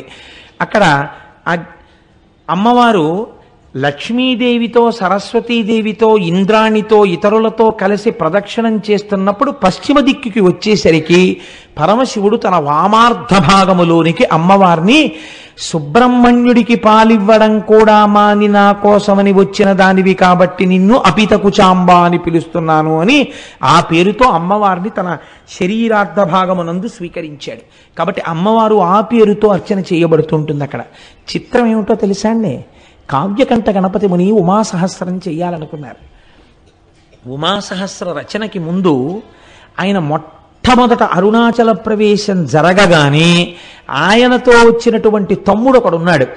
వాడు అన్నయ్యని పట్టుకుని పీక్కు తినేశాడు. రే అన్నయ్య ఆకలేసేస్తోంది, అన్నయ్య ఆకలేసేస్తోంది అని ఆ రోజు ఏకాదశి తిథి. ఆయన అమ్మవారి గుడికి వెళ్ళారు. కావ్యకంఠ గణపతి ముని అపీతకుచాంబ అమ్మవారి మూర్తి ముందు నిలబడగానే అమ్మవారికి అలంకారం చేయబడినటువంటి పూలన్నీ జల జల జల జల కిందకి రాలిపోయాయి. అమ్మవారి అనుగ్రహం ఏదో నాకు కలిగింది, ఇక్కడే నేను ఏదో మహత్తరమైనటువంటి విషయం నా చేత అమ్మ చేయించబోతోంది అని గణపతి ముని అనుకున్నారు. అప్పటికి వారికి తెలియదు ఏం చెయ్యబోతున్నారు. ఆ తరువాతనే వారు అరుణాచలం గుడిని దర్శనం చేసుకుని బయటికి వెడితే చీకటి పడిపోయింది. అప్పుడు గణపతి నవరాత్రులు జరుగుతున్నాయి. ఏకాదశి తిథి. ఆయన బ్రాహ్మణ వీధిలోకి వెళ్ళి, అమ్మా తమ్ముడు ఆకలితో ఉన్నాడు, ఏ ఇంటిలోనైనా ఇంత అన్నం పెట్టండి అమ్మా ఆకలేస్తోందని అడిగితే ఏ ఇంటిలోనూ అన్నం లేదు. ఆఖరికి పోనీ సద్దన్నం ఉన్నా పెట్టండి అమ్మా అని అడిగారు. ఆయన సద్దన్నం కూడా లేదు అన్నారు. ఇదేమిటి ఇలా తయారైంది అనుకుంటూ ఆయన బాధతో నడుస్తున్నారు, ఏదో శ్లోకం పైకి చదువుకుంటూ. అరుగు మీద పడుకున్నటువంటి ఒక వృద్ధ బ్రాహ్మణుడు లేచి, ఆగు, మా ఆవిడికి ఒక విచిత్రమైన అలవాటు ఉంది. అందరూ ఏకాదశి నాడు ఉపవాసం చేసి ద్వాదశి నాడు పారణ చేస్తే మా ఆవిడ ఏకాదశి నాడు రాత్రి బ్రాహ్మణులకు భోజనం పెట్టుకుని తింటుంది. కాబట్టి బ్రాహ్మణులు దొరక్క చూస్తున్నాను, రా మా ఆవిడ నీకు భోజనం పెడుతుందని లోపలికి తీసుకెళ్లారు. తీసుకెడితే వారు తడిబట్ట కట్టుకుని బట్ట పిండుకుని తడిబట్ట కట్టుకుని మడిబట్ట కోసం లోపలికి వచ్చేటప్పటికి ముగ్గులు వేసి తులసి చెట్టు దగ్గర దీపాలు వెలిగించి ఒక తల్లి మెరిసిపోతూ విజయవాడ కనకదుర్గమ్మలా ఇంత బొట్టు పెట్టుకుని ఎర్రటి చేతులతో షడ్రశోపేతమైన భోజనం పెడితే ఏకాదశని కూడా చూడకుండా ఆ తల్లి యొక్క ఆ వ్రతానికి నేను ఉపయోగపడ్డాను అంతే చాలని మహానుభావుడు కావ్యకంఠ గణపతి ముని తమ్ముడు కడుపు నిండా తిన్న తర్వాత ఆవిడ ఇద్దరికీ తాంబూలం ఇచ్చి, ఇంత రాత్రి ఎక్కడికి పోతారో అరుగు మీద పడుకోండి అంది. ఇద్దరు అరుగు మీద పడుకొని నిద్రపోతే సుష్టుగా భోజనం చేశారేమో గాఢ నిద్ర పట్టింది. మరునాడు తెల్లవారిపోతుండగా తెలివచ్చింది. ఇద్దరూ నిద్రలేచి ఇద్దరికీ ఒక్కసారి జ్ఞాపకం వచ్చింది, రాత్రి మహాతల్లి అన్నం పెట్టిందని. ఒక్కసారి ఆ అమ్మకి నమస్కారం చేసుకుని వెడదామని చూశారు. వాళ్ళిద్దరూ పడుకున్నది ఒక వినాయకుడి గుడి అరుగు మీద ఉన్నారు. ఇదేమిటి వినాయకుడి గుడి అరుగు మీద ఉన్నామేమిటి? మనం రాత్రి అన్నం తిన్నాం కదా, మనకి పెట్టినట్టు గుర్తు తాంబూలాలు కూడా పక్కన ఉన్నాయి కదా, వినాయకుడి గుడి మీద ఉన్న గుడి అరుగుల మీద ఉన్నామేమిటని ఇద్దరు తెల్లబోయారు. అమ్మవారు అనుగ్రహించింది. చిత్రం ఏమిటో తెలుసా అండి? అరుణాచలేశ్వరుడు కావ్యకంఠ గణపతి ముని కన్నీటితో కవిత్వం రాయించాలనుకున్నాడు. మామూలుగా కూర్చుని కవనం అంటే రాసేస్తాడు. అసలు కావ్యకంఠ గణపతి ముని యందు విపరీతమైన ఆర్తి పుట్టించి కని విని ఎరుగని కవిత్వాన్ని సృష్టించాలనుకున్నాడు. తినడానికి తిండి దొరకలేదు ఇంత గొప్ప బ్రాహ్మణుడికి. కావ్యకంఠ గణపతి ముని అంటే ఎటువంటి వారో తెలుసా అండి? ఆయన ఒక వేద పాఠశాలలో పనిచేస్తుంటే 10 రోజులలో తమిళం నేర్చుకుని తమిళం మాట్లాడితే మీకు ఉద్యోగం ఇస్తామన్నారు. ఆయన అన్నారు 15 రోజులు టైం ఇచ్చారు. 15 రోజులు అక్కర్లేదు, 10 రోజులలో తమిళంలో మాట్లాడతాను, తమిళంలో రాస్తాను, తమిళంలో చెప్తాను అన్నారు. 10 రోజులు అయిన తర్వాత ఆయన మాట్లాడిన తమిళానికి ఆయన రాసిన తమిళానికి ప్రధానోపాధ్యాయులు ఆశ్చర్యపోయారు. ఇలాంటి తమిళం మనకి ఎవరికీ రాదని.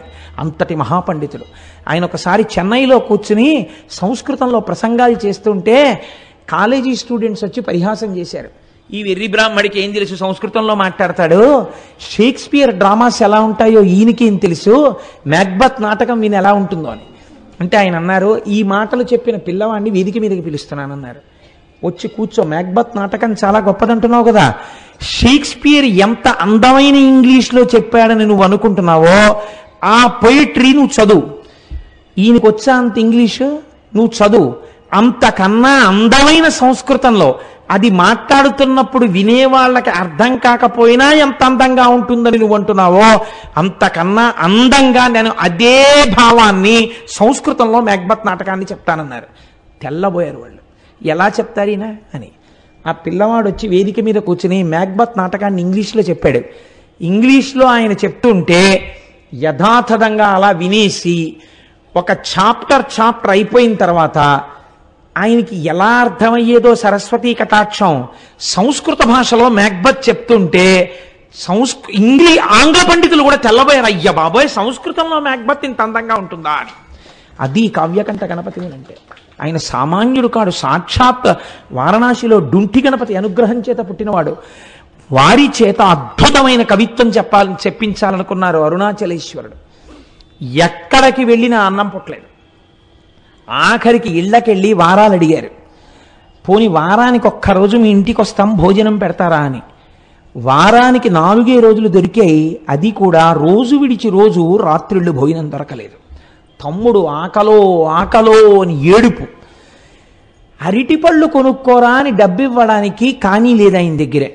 ఇంత బాధలో ఉంటూ ఆకలి కడుపు మండిపోతుంటే ఈ బాధతో నేను ఎవరినడగనయ్యా, అన్నం లోకానికి అన్నం పెట్టే అన్నపూర్ణ భర్త ఎందుకు ఇలా బాధ పెడుతున్నావు, నా కడుపుకు అన్నం పెట్టవా అని రోజు ఓ శ్లోకం రాసేవారు ఆయన. రాసి అరుణాచలేశ్వరుడి దేవాలయం ముందు నించుని గట్టిగా శ్లోకం చెప్పేవారు.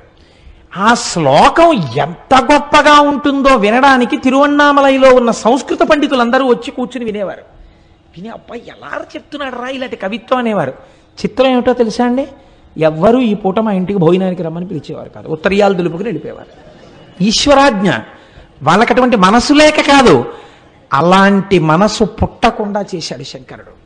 అలా తప్పిస్తే తప్ప అటువంటి కవిత్వం రాదని హరస్తుతి అని పేరు పెట్టారు ఆయన. పెట్టి శరన్నవరాత్రులు అయ్యాక మొదలుపెట్టారు. కార్తీక మాసంలో కృత్తికా దీపోత్సవానికి ఒక వారం రోజుల ముందు దాన్ని ఆపారు. చిట్ట చివరి రోజున ఆయన అన్నారు, ఈశ్వర రేపటి రోజున ఇన్నాళ్లుగా నేను చెప్పిన కవిత్వపు ఆఖరి శ్లోకంతో నీకు చెప్తాను. అన్నం పుట్టిందా? పుట్టింది. పుట్టకపోతే నన్ను ఇలా ఉంచాలని నువ్వు అనుకుంటున్నానని కళ్ళంబట నీళ్లు వరదలై కారుతుండగా ఏడుస్తూ ఆ శ్లోకాలు చెప్పారు. అవి వినడానికి భగవాన్ రమణులు కూడా ఆ రోజు దేవాలయానికి వచ్చి కూర్చుని విన్నారు. తెలుసా అండి, ఎప్పుడు ఎక్కడా నిలబడనటువంటి వారు తాను బ్రహ్మజ్ఞానినని తెలిసిపోతుందని ఒక పిచ్చివాళ్ళ తిరిగే శేషాద్రి స్వామి గుళ్ళోకి వచ్చి కూర్చుని అరుగెక్కి కూర్చుని విన్నారు ఆ రోజున ఆ కవిత్వాన్ని. ఇటువంటి బ్రహ్మజ్ఞానులు శ్రోతలై ఉండగా కన్నులంబట నీరు కారిపోతూ ఆ హరవిలాసాన్ని ఆయన శ్లోకాలన్నింటినీ చెప్పారు. చెప్పి ఏడిస్తే ఆఖరి శ్లోకం అయిపోగానే ఊళ్ళో ఉన్న పెద్దలందరూ వచ్చి ఆయన కాళ్ళ మీద పడిపోయి మహానుభావ, మీరు మా ఊరు విడిచిపెట్టి వెళ్ళడానికి వీల్లేదు, మా ఊళ్ళో ఉన్న సంస్కృత పాఠశాలలో మీకు అధ్యాపక వృత్తిని ఇస్తున్నాం, మీరు హాయిగా ఇక్కడుండి గొప్ప జీతం ఇస్తాం, మీరు వంట చేసుకోకండి, మా ఇంటికి రండి అంటే మా ఇంటికి రండి అని వీళ్ళకి పిలిచి భోజనాలు పెట్టేవారు. ఇటువంటి కవిత్వం మళ్ళీ రాదు, ఇటువంటి మహాపురుషుడు పుట్టడనేమో. ఈశ్వరుడు అక్కడ అరుణాచలేశ్వరుడు ఆయన చేత ఇది రచింపచేశాడు. 2 అదే కావ్యకంఠ గణపతి ముని మామిడి గుహ అని ఒక గుహ ఉంది. ఆ గుహలో కూర్చుని ఉమాసహస్రం రాస్తున్నారు.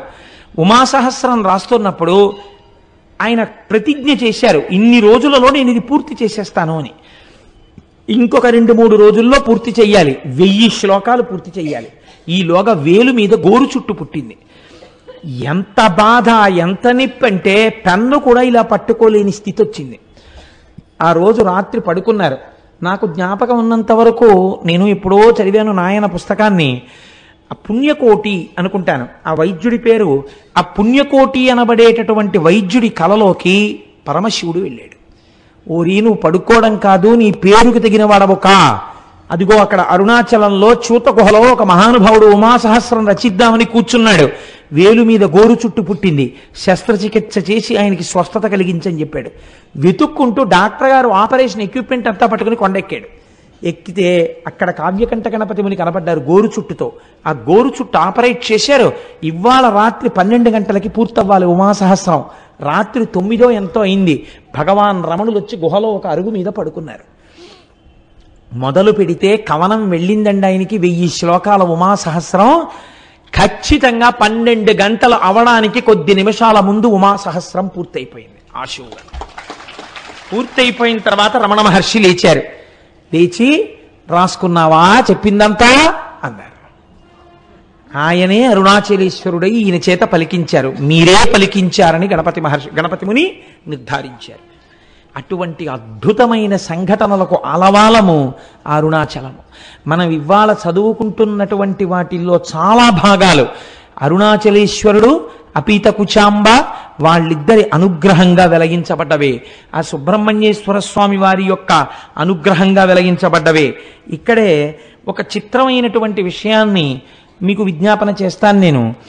వల్లాల గోపురము అని చెప్పి ఒక పెద్ద గోపురం, ఆ లోపలికి వెడుతున్నప్పుడు తూర్పు గోపురాన్ని దాటి వెళుతున్నప్పుడే ఈ కిలి గోపురం అందులోనే ఉంది అని ఈ చిలుక. ఆ రాజు ఈ వల్లాల రాజు గారికి మల్లమాదేవి, సల్లమాదేవి అని 2 భార్యలు. వీళ్ళ పేర్లు మారే. కొన్ని పుస్తకాల్లో ఈవిడ పేరుని ఇంకొక పేర్లు కూడా వాడారు. కానీ పేరుతో నిమిత్తం ఏముంది? మనకి కావలసినది విషయము యథార్థమైనది కావాలి. ఎక్కడ చెప్పిన వృత్తాంతం మాత్రం ఇదే చెప్పారు.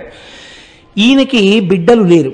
బిడ్డలు కావాలని పరితపిస్తున్నాడు. అరుణాచలేశ్వరుణ్ణి సేవిస్తున్నాడు. అరుణాచలాన్ని తిరువణ్ణామలైని రాజధానిగా చేసుకుని పరిపాలన చేస్తున్నాడు. అటువంటి సమయంలో ఒకరోజు కైలాసం నుంచి పరమశివుడు తన ప్రమదగణాలన్నింటితో కలిసి వచ్చాడు. అందరూ జంగమ వేషాలు వేసుకున్నారు. జంగమలందరూ తిరువణ్ణామలైలో ఉన్నటువంటి కళావంతుల ప్రతి స్త్రీ ఇంటికి వెళ్ళిపోయారు. పరమశివుడుగా ఉన్న జంగమ వెళ్ళడానికి ఒక్క కళావంతుల ఇల్లు, ఒక్క నృత్య కళాకారుని ఉన్న ఇల్లు లేకుండా చేశాడు. రాజు దగ్గరికి వస్తే రాజు జంగమదేవరిని చూసి సంతోషపడిపోయి కాళ్ళ మీద పడ్డాడు. మహానుభావా నీకేం కావాలన్నాడు. నాకొక్క కళావంతుల స్త్రీ కావాలి, నృత్యం చెయ్యాలన్నాడు. రాజు వెళ్ళి వెతికి తెమ్మన్నాడు. ఎవ్వరూ లేరు. ప్రమథగణాలు ఆ జంగమదేవర్ల వేషంలో అప్పటికే ప్రతి ఇల్లు చేరిపోయారు. అయ్య బాబోయ్, వచ్చినవాడు జంగమదేవర శివస్వరూపుడు, నా మాట ఎలా నిలబడుతుందని బెంగెట్టుకున్నాడు. ఆయన 2వ భార్య సల్లమాదేవి అంది, మీరు బెంగపెట్టుకోకండి, మీ మాట నిజం చేస్తాను, నేనే వెళ్ళి ఆ జంగమ ముందు నాట్యం చేస్తానంది. రాజు వెళ్ళమన్నాడు. జంగమ నిద్రపోతున్నాడు. ఈవిడ వెళ్ళేటప్పటికి ఆవిడ, నేను నీ దగ్గర నాట్యం చెయ్యడానికి వచ్చాను అని తాకి లేపింది. ఇలా ముట్టుకోగానే ఒక పసిపిల్లవాడై ఆ తల్పం మీద ఏడ్చాడు శంకరుడు. ఆ పిల్లవాడిని చేతులతో పట్టుకుని, మనకి బిడ్డలు లేనటువంటి బాధని ఈశ్వరుడు తీర్చాడు మహారాజా, ఈ పిల్లవాడిని స్వీకరించండి అని చేతిలో పెట్టింది. చేతిలో ఆ పిల్లవాడిని ఇలా పట్టుకుంది. ఇలా పట్టుకునేటప్పటికి ఆ పిల్లవాడు అంతర్ధానం అయిపోయాడు. అంతర్ధానమై శంకరుడిగా ప్రత్యక్షమై, నాకు నా శరీరము పడిపోయిన తరువాత తదనంతరము కర్మ చెయ్యడానికి కొడుకు లేడని బెంగ పెట్టుకుని నన్ను ఉపాసన చేశావు కనుక నీకు ప్రతి సంవత్సరం నీ శరీరము పడిపోయిన తరువాత నీకు తద్దినాన్ని నేనే పెడతాను అని ప్రతిజ్ఞ చేశాడు. మీకు చిత్రం ఏమిటో తెలుసా అండి? మాఘమాసంలోనే ఆయన తిథి వస్తుంది, వల్లాలరాజు గారి తిథి. వచ్చిన రోజు తెల్లవారుజామునే గుడి తలుపులు తెరిచి అర్చకులు వెళ్ళి చెప్తారు, ఇవాళ మీ తండ్రి గారైనటువంటి వల్లాలరాజు గారు శరీరాన్ని విడిచిపెట్టినటువంటి తిథి. ఆయన కుమారుడవైన అరుణాచలేశ్వర, నీవివాళ తద్దినం పెట్టాలి అని చెప్తారు. చెప్పి స్వామివారు అమ్మవారు పల్లకి ఎక్కి తద్దినం పెట్టడం కోసమని పల్లికొండ పట్టు అనబడేటటువంటి ఆయన శరీరం అంత్యేష్టి జరిగినటువంటి ప్రదేశానికి పల్లకి వెడుతుంది. వెళ్ళి పీటల మీద అరుణాచలేశ్వరుడు, అపీత కుచాంబ కూర్చుని తద్దిన కార్యాన్నంతటినీ వీళ్లే పెడతారు. వీళ్లే పెట్టి స్నానం చేసి మళ్ళీ గుళ్ళోకి ప్రవేశించొచ్చి కూర్చుంటాడు. ఇప్పటికిట 600 సంవత్సరాలైందిట. 600 సంవత్సరాలుగా వల్లాల మహారాజు గారికి తద్దినం అరుణాచలేశ్వరుడే పెడుతున్నాడు. ఎంతటి కారుణ్యమూర్తో చూడండి. ఎక్కడైనా విన్నామా మనం ఇటువంటి సంఘటన? ఇది అరుణాచలం అంటే. అరుణాచలం వెళ్ళి అడగని వాడిది పాపం తప్ప, అరుణాచలం వెళ్ళినటువంటి వాడికి, అరుణాచలం వెళ్ళి ప్రార్థించిన వాడికి ఇక్కడండి చాలా మంది సిద్ధ పురుషులు ఈ కొండల్లో తపస్సు చేస్తూ ఉంటారు. వాళ్ళు ఒక్కొక్కసారి రాత్రి వేళ కొండ దిగుతారు అన్నారు. నేను లోపల అనుకున్నాను, నిజంగా అలా సిద్ధపురుషులు వస్తుంటారా అనుకున్నాను. ఒక ఆయన అప్పుడే అంత డొంకల్లోంచి వస్తున్నారు. వస్తుంటే ఈయన గభాలను ఆపి వస్తున్నారా అని ఆయనతో ఏదో మాట్లాడారు. నేను తెల్లబోయిన సన్నివేశం మీకు చెప్తున్నాను. గోళ్ళు ఇలా తిరిగిపోయి ఉన్నాయి. అంటే ఎన్నేళ్ల నుంచి జరుగుతోందో ఆ తపస్సు అయింది. ఆయన బహుశా మాకు దర్శనం ఇవ్వడానికే కిందకొచ్చి ఉండి ఉండవచ్చు.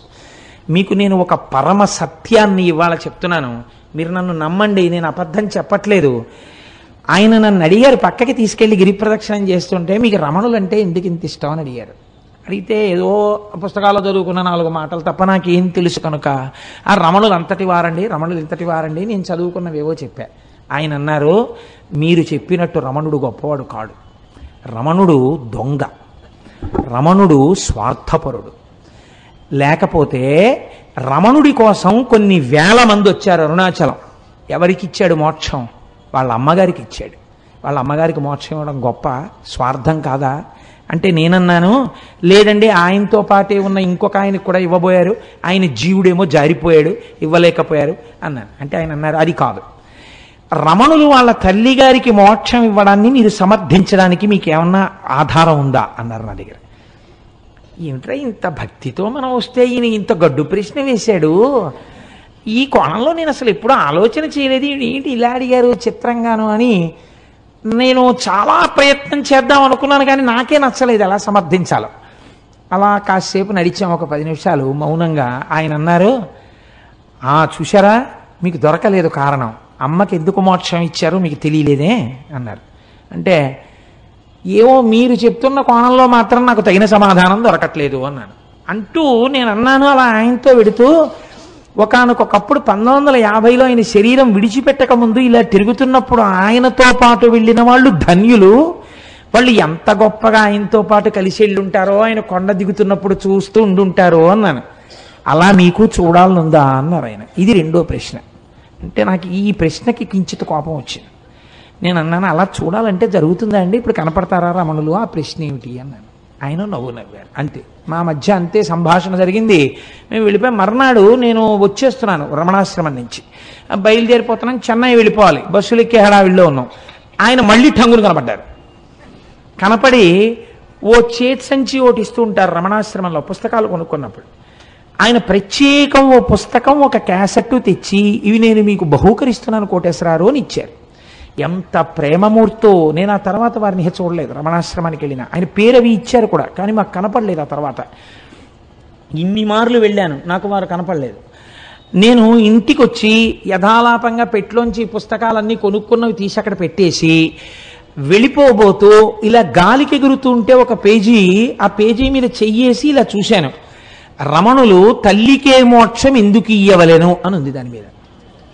నేను తెల్లబోయి ఇదే కదా మన నేను అడిగారు అని చెప్పి నేను అది చదివాను. చదివితే రమణుల యొక్క తల్లి వృద్ధాప్యంలో ఆవిడ యొక్క కుమార్తె, అమ్మా నాతో చెన్నై వచ్చేయమ్మా, వీడి దగ్గర ఉంటే ఏం చూస్తాడు, నువ్వు నాతో వచ్చేస్తే ఇంకెంతో కాలం ఉండవు కదా, జాగ్రత్తగా చూస్తావంటే అమ్మగారు అన్నారు, మీతో వస్తే ఏం చేస్తారు, ఓ పరుపు మీద పడుకోబెడతారు, జాగ్రత్తగా చూస్తారు. నా ప్రాణోత్క్రమణం అయితే ఏం చేస్తారు, కొన్ని కోట్ల జన్మల నుంచి ఏం చేశారో అదే చేస్తారు. మీరు నన్ను తీసుకెళ్లి దహిస్తారు. వీడి దగ్గర ఉంటే ఏమవుతుంది, పోయే ప్రాణం ఎలాగో పోతుంది. వీడు జనన మరణములకు అతీతుడు, నా కొడుకు, వాడు జ్ఞాని.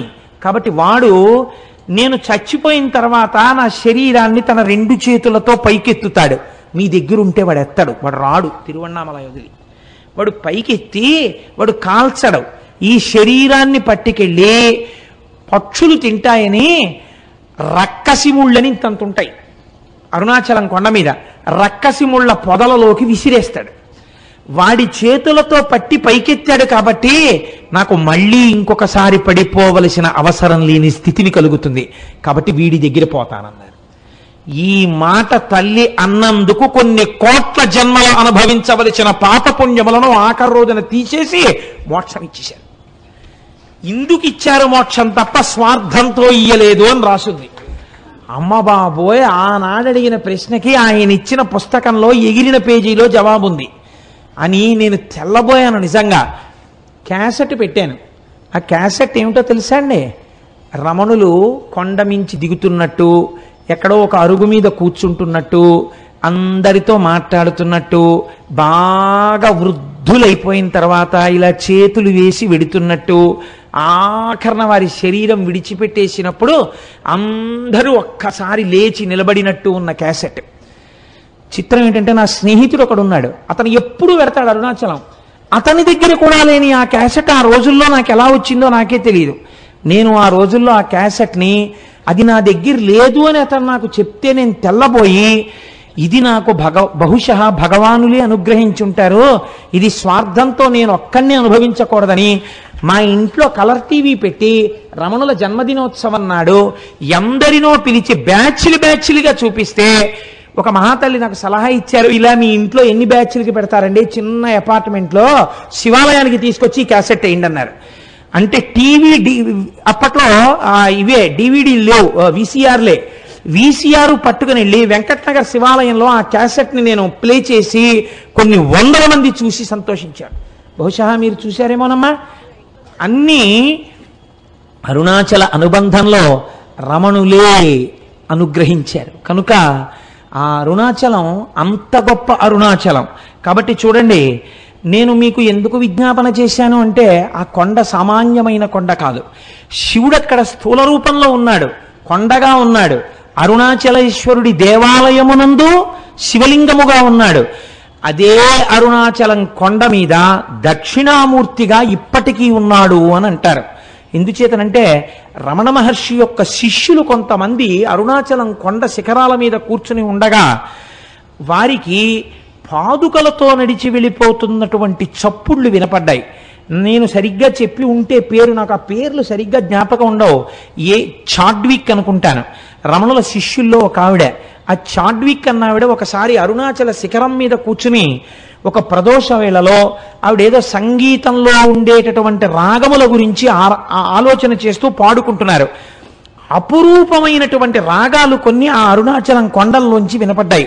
ప్రదోష వేళలో పరమశివుడు దక్షిణామూర్తిగా కూర్చుని ఉంటే ఇప్పటికీ అనేక మంది దేవకాంతల ఆయన ముందు నాట్యం చేస్తూ గంధర్వగానం చేస్తారని ఆవిడ దాన్ని రికార్డ్ చేశారు. రికార్డింగ్ అవుతుందేమో చూద్దామని రికార్డ్ చేసి రమణుల దగ్గరికి తీసుకొచ్చి ఆన్ చేస్తే ఆ సంగీతం రికార్డ్ అయి వినపడింది.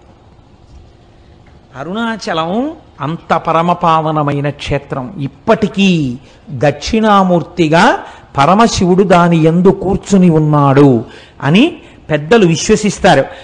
అటువంటి అరుణాచలంలో ఒక మహానుభావుడు, కాళ్ళు ఉండేవి కావు ఆయనకి, ఆయన అరుణగిరికి ప్రదక్షిణం చేద్దామని కేవలం పిరుదుల మీద డేకుతూ వెడుతున్నాడు.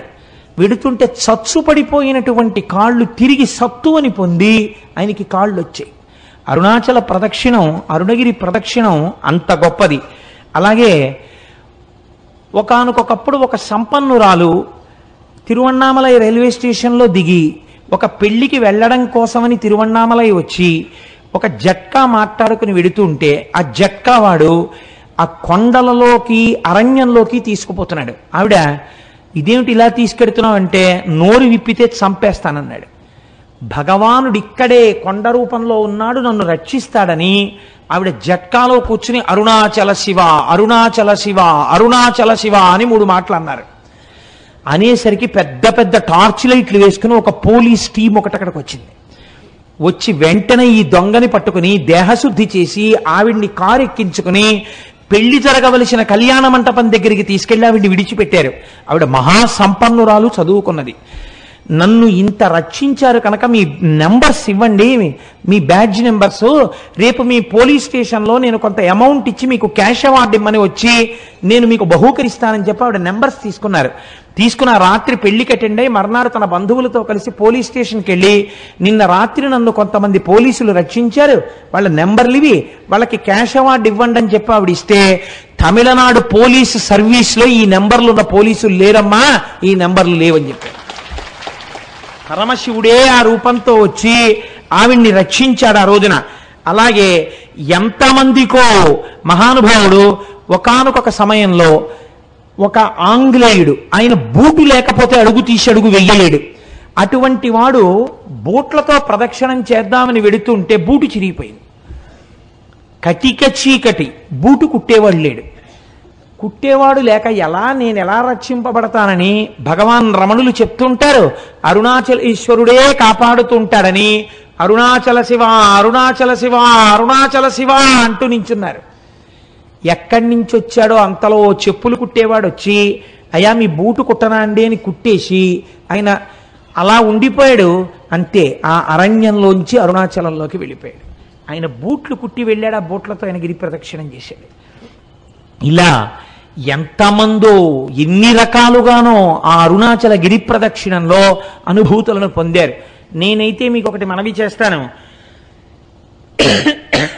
ఇప్పటికీ అరుణాచలంలో మనకు ఒక ఆశ్చర్యమైన సంఘటన కనపడుతుంది.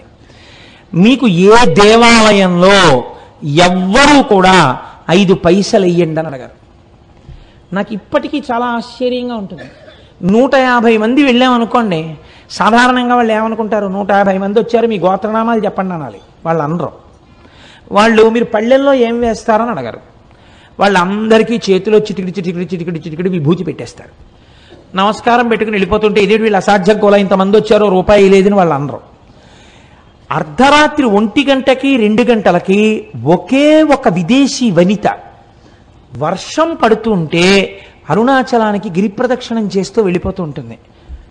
ఎవరండి? హిందూ మతస్థులు కారు, విదేశాల నుంచి వచ్చినటువంటి ఎందరో వనితలు, నిండు యవ్వనంలో ఉన్న వాళ్ళు వర్షధారలలో తడిసిపోయిన బట్టలతో ఒక్కరే గిరి ప్రదక్షిణం చేస్తుంటారు. వాళ్ళని చెనకిన వారు కానీ, వాళ్ళ వెనక పడ్డవారు కానీ, వాళ్ళతో పరిహాసమాడిన వాళ్ళు కానీ మీకు గిరి ప్రదక్షిణంలో కనపడరు. నేను ఒకసారి చూసి తెల్లబోయాను. మీకు ఒక విచిత్రమైన విషయం చెప్పనండి. ఆ పిల్లవాడి తల్లిదండ్రులు కానీ వాళ్ళెవరూ నాకు ఇప్పుడు జ్ఞాపకంలో లేరు. నాకు ఒక 2 సంవత్సరాల క్రితం ఆ కుటుంబం వాళ్ళు నా దగ్గరికి తరచూ వస్తుండేవారు. నేను ఉపన్యాసాలు కాకినాడలో చెప్తుంటుంటే ఇంజనీరింగ్ చదువుకుంటున్న పిల్లవాడు అతను, అప్పుడు 2nd ఇయర్ చదువుతుండేవాడు. నేను తరచూ చంద్రశేఖర పరమాచార్య స్వామి వారి గురించి చెప్తుంటే అతను నా దగ్గరికి వచ్చి అడిగాడు, నేను మీ ఉపన్యాసాలు విని కించిత్ ప్రేరణ పొందానండి, నేను మీకు చంద్రశేఖర పరమాచార్య స్వామి వారిని గీసి ఇవ్వాలనుకుంటున్నాను, ఎటువంటి చంద్రశేఖరులు మీకు కావాలని అడిగాడు. నేను ఆ పిల్లవాడు అడిగినటువంటి ప్రశ్న విధానానికి ఆశ్చర్యపోయాను. అంటే నేను ఎలాంటి చంద్రశేఖర పరమాచార్య స్వామిని వారిని కోరితే అలాంటి పరమాచార్యుల వారిని గీయగలవా అన్నాను. గీస్తాను అన్నాడు. నేను తెల్లబోయాను. పరమాచార్యుల వారి ఆచమనం చేసే విధానం చాలా ఆశ్చర్యంగా ఉంటుంది. 2 మోకాళ్ళు ఇలా పెట్టి 2 మోచేతులు మోకాళ్ళ మధ్యలో పెట్టి కమండలం కింద పెట్టి ఆచమనం చేస్తారు. ఏది అలాంటి బొమ్మ గీయన్నాను. మీరు నమ్ముతారా? అతను ఒక వైట్ కార్డుబోర్డు మీద పెన్సిల్తో చక్ చక్ చక్ చక్ చక్ చక్ గీసాడు. అది గీసేసి నాకు బహూకరించాడు, పేరు రాసి. నేను తెల్లబోయి అది ఫోటో కట్టించుకుని ఇంట్లో పెట్టుకుంటే ఇప్పుడు సుబ్రహ్మణ్యోత్సవాలకి రాబోతున్నటువంటి స్వరూపానందేంద్ర సరస్వతి స్వామి వారు భిక్షకి మా ఇంటికి వచ్చారు. ఆయన వస్తూనే తిన్నగా ఫోటో దగ్గరికి వెళ్ళిది ఎక్కడిది నీకని అడిగారు. అడిగితే నాకు ఒక ఇంజనీరింగ్ స్టూడెంట్ గీశాడండి అన్నాను. నువ్వు ఏం అనుకోకపోతే ఇది నాకు ఇచ్చేయగలవా అని అడిగారు. తప్పకుండా తీసుకోండి స్వామి అన్నాను. ఆయన వెంటనే తీసుకుని కళ్ళకద్దుకుని తన పరివారానికి ఇచ్చి ఇది మన పీఠానికి చేర్చండి అని ఇచ్చారు. ఆ పిల్లవాడు అరుణాచలం వెళ్ళి నాకు ఫోన్ చేశాడు, నేను అరుణాచలం వచ్చానండి గిరి ప్రదక్షిణం చేయడానికి కోటేశ్వరారు, ప్రారంభం చేస్తున్నానండి అని. ఆ తర్వాత ఒక 4 రోజులు పోయిన తర్వాత నా దగ్గరికి ప్రసాదం పట్టుకుని వచ్చాడు. అతను ఎప్పుడు వెళ్ళాడు గిరి ప్రదక్షిణానికి? మంచి రోహిణీ కార్తెలో వెళ్ళాడు. వెళ్ళి తెలియక చిన్నపిల్లవాడు కదా, విని విని విని విని ఉన్నాడు. ఆ భక్తి పెంచేసుకున్నాడు. ఉదయం 8 గంటలకు బయలుదేరాడు. ఆది అన్నామలై దేవాలయం దగ్గరికి వెళ్ళేటప్పటికి 11 అయింది. అరికాళ్ళన్నీ బొబ్బలెక్కిపోయాయి. ఇంకా కాలు ఇలా పడలేదు. అయ్యయ్యో, నేను ఇంత పూనికతో వచ్చాను, నేను ప్రదక్షిణం చెయ్యలేనా అని ఒక చెట్టు కింద కూర్చుని ఏడ్చేట. ఆ ఏడవడమే క్షణం ఆకాశం అంతా మేఘాలు పట్టి వర్షం ధారల కింద పడిపోయి చల్లబడిపోతే అతను గిరి ప్రదక్షిణం చేసి నాకు అరుణాచలం నుంచే ఫోన్ చేశాడు, నేను ఇటువంటి అనుభూతిని పొందాను కోటేశ్వరారు, ప్రసాదం పట్టుకుని మీ ఇంటికి వస్తున్నానని నాకు పట్టుకొచ్చి ప్రసాదం ఇచ్చాడు. తరచు నా దగ్గరికి వస్తుండేవాడు ఆ కుర్రవాడు. తర్వాత ఉద్యోగం వచ్చినప్పుడో ఎప్పుడో కూడా నా దగ్గరికి వచ్చాడు. నా దగ్గరికి నేను కొంచెం వచ్చేవాళ్ళని ఎందుకు అనాలి, నాకే జ్ఞాపక శక్తి తక్కువ, గుర్తుండదు. ఇప్పుడు పాపం ఎక్కడికి వెళ్తున్నానని చెప్పాడో, ఎక్కడ ఉద్యోగానికి వెళ్ళాడో. కానీ ఆ పిల్లవాడి ఈ పరమ పవిత్రమైన ఉపన్యాసంలో స్మరింపబడడం చేత అతని జీవితం ఈశ్వరుడి చేత చక్కగా రక్షింపబడుతుంది. కాబట్టి నాకే ఎన్ని అనుభూతులు ఉన్నాయో అరుణాచల క్షేత్రంతో, తెలిసి తెలియని నేను 4 మాటలు చెప్తే నమ్మి వెళ్ళిన వాళ్ళు భక్తి వలన ఎన్ని అనుభవించారో అరుణాచల క్షేత్రంలో. కాబట్టి ఆ అరుణాచలం కొండయందు నమ్మకం పెట్టుకొని ఆ అరుణాచలం వెళ్ళి మీరు ఆ కొండల కింద చూస్తుంటే ఎన్ని తీర్థాలు కనపడతాయో, ఎన్ని చెరువులు కనపడతాయో. చిత్రం ఏమిటో తెలుసా అండి, అరుణాచలానికి ఏకకాలమునందు ప్రదక్షిణం చేస్తారు. ఒకటి మనుష్యులు చేసేటప్పుడు ఎడం పక్క నుంచి తిరుగుతారు, దేవతలు కుడి పక్క నుంచి వస్తారు. అందుకే వాళ్ళకి అడ్డెళ్ళకూడదని చెప్పి అటు వెళ్ళొద్దంటారు కుడి పక్కకి. అరుణాచలగిరి ప్రదక్షిణం చేసేటప్పుడు ఒక మర్యాద ఉంది శాస్త్రంలో. మనంతట మనం తగిలించుకోవడం కాదు, నిజంగా బాగా భక్తులని రుజువేమి అంటే ఎవరైనా గిరి ప్రదక్షిణం చేసేటటువంటి సమయంలో ఒకవేళ వాళ్ళ యొక్క కాలు కానీ వేలు కానీ తెగి నెత్తురు ధారలై కారితే వేరొకరికి ఆ రక్తధారని ఆపే అధికారము లేదు. సాక్షాత్తు శ్రీ మహాలక్ష్మి వచ్చి తన పట్టు చీర కొంగు చింపి కట్టుకడుతుంది అని ప్రమాణం.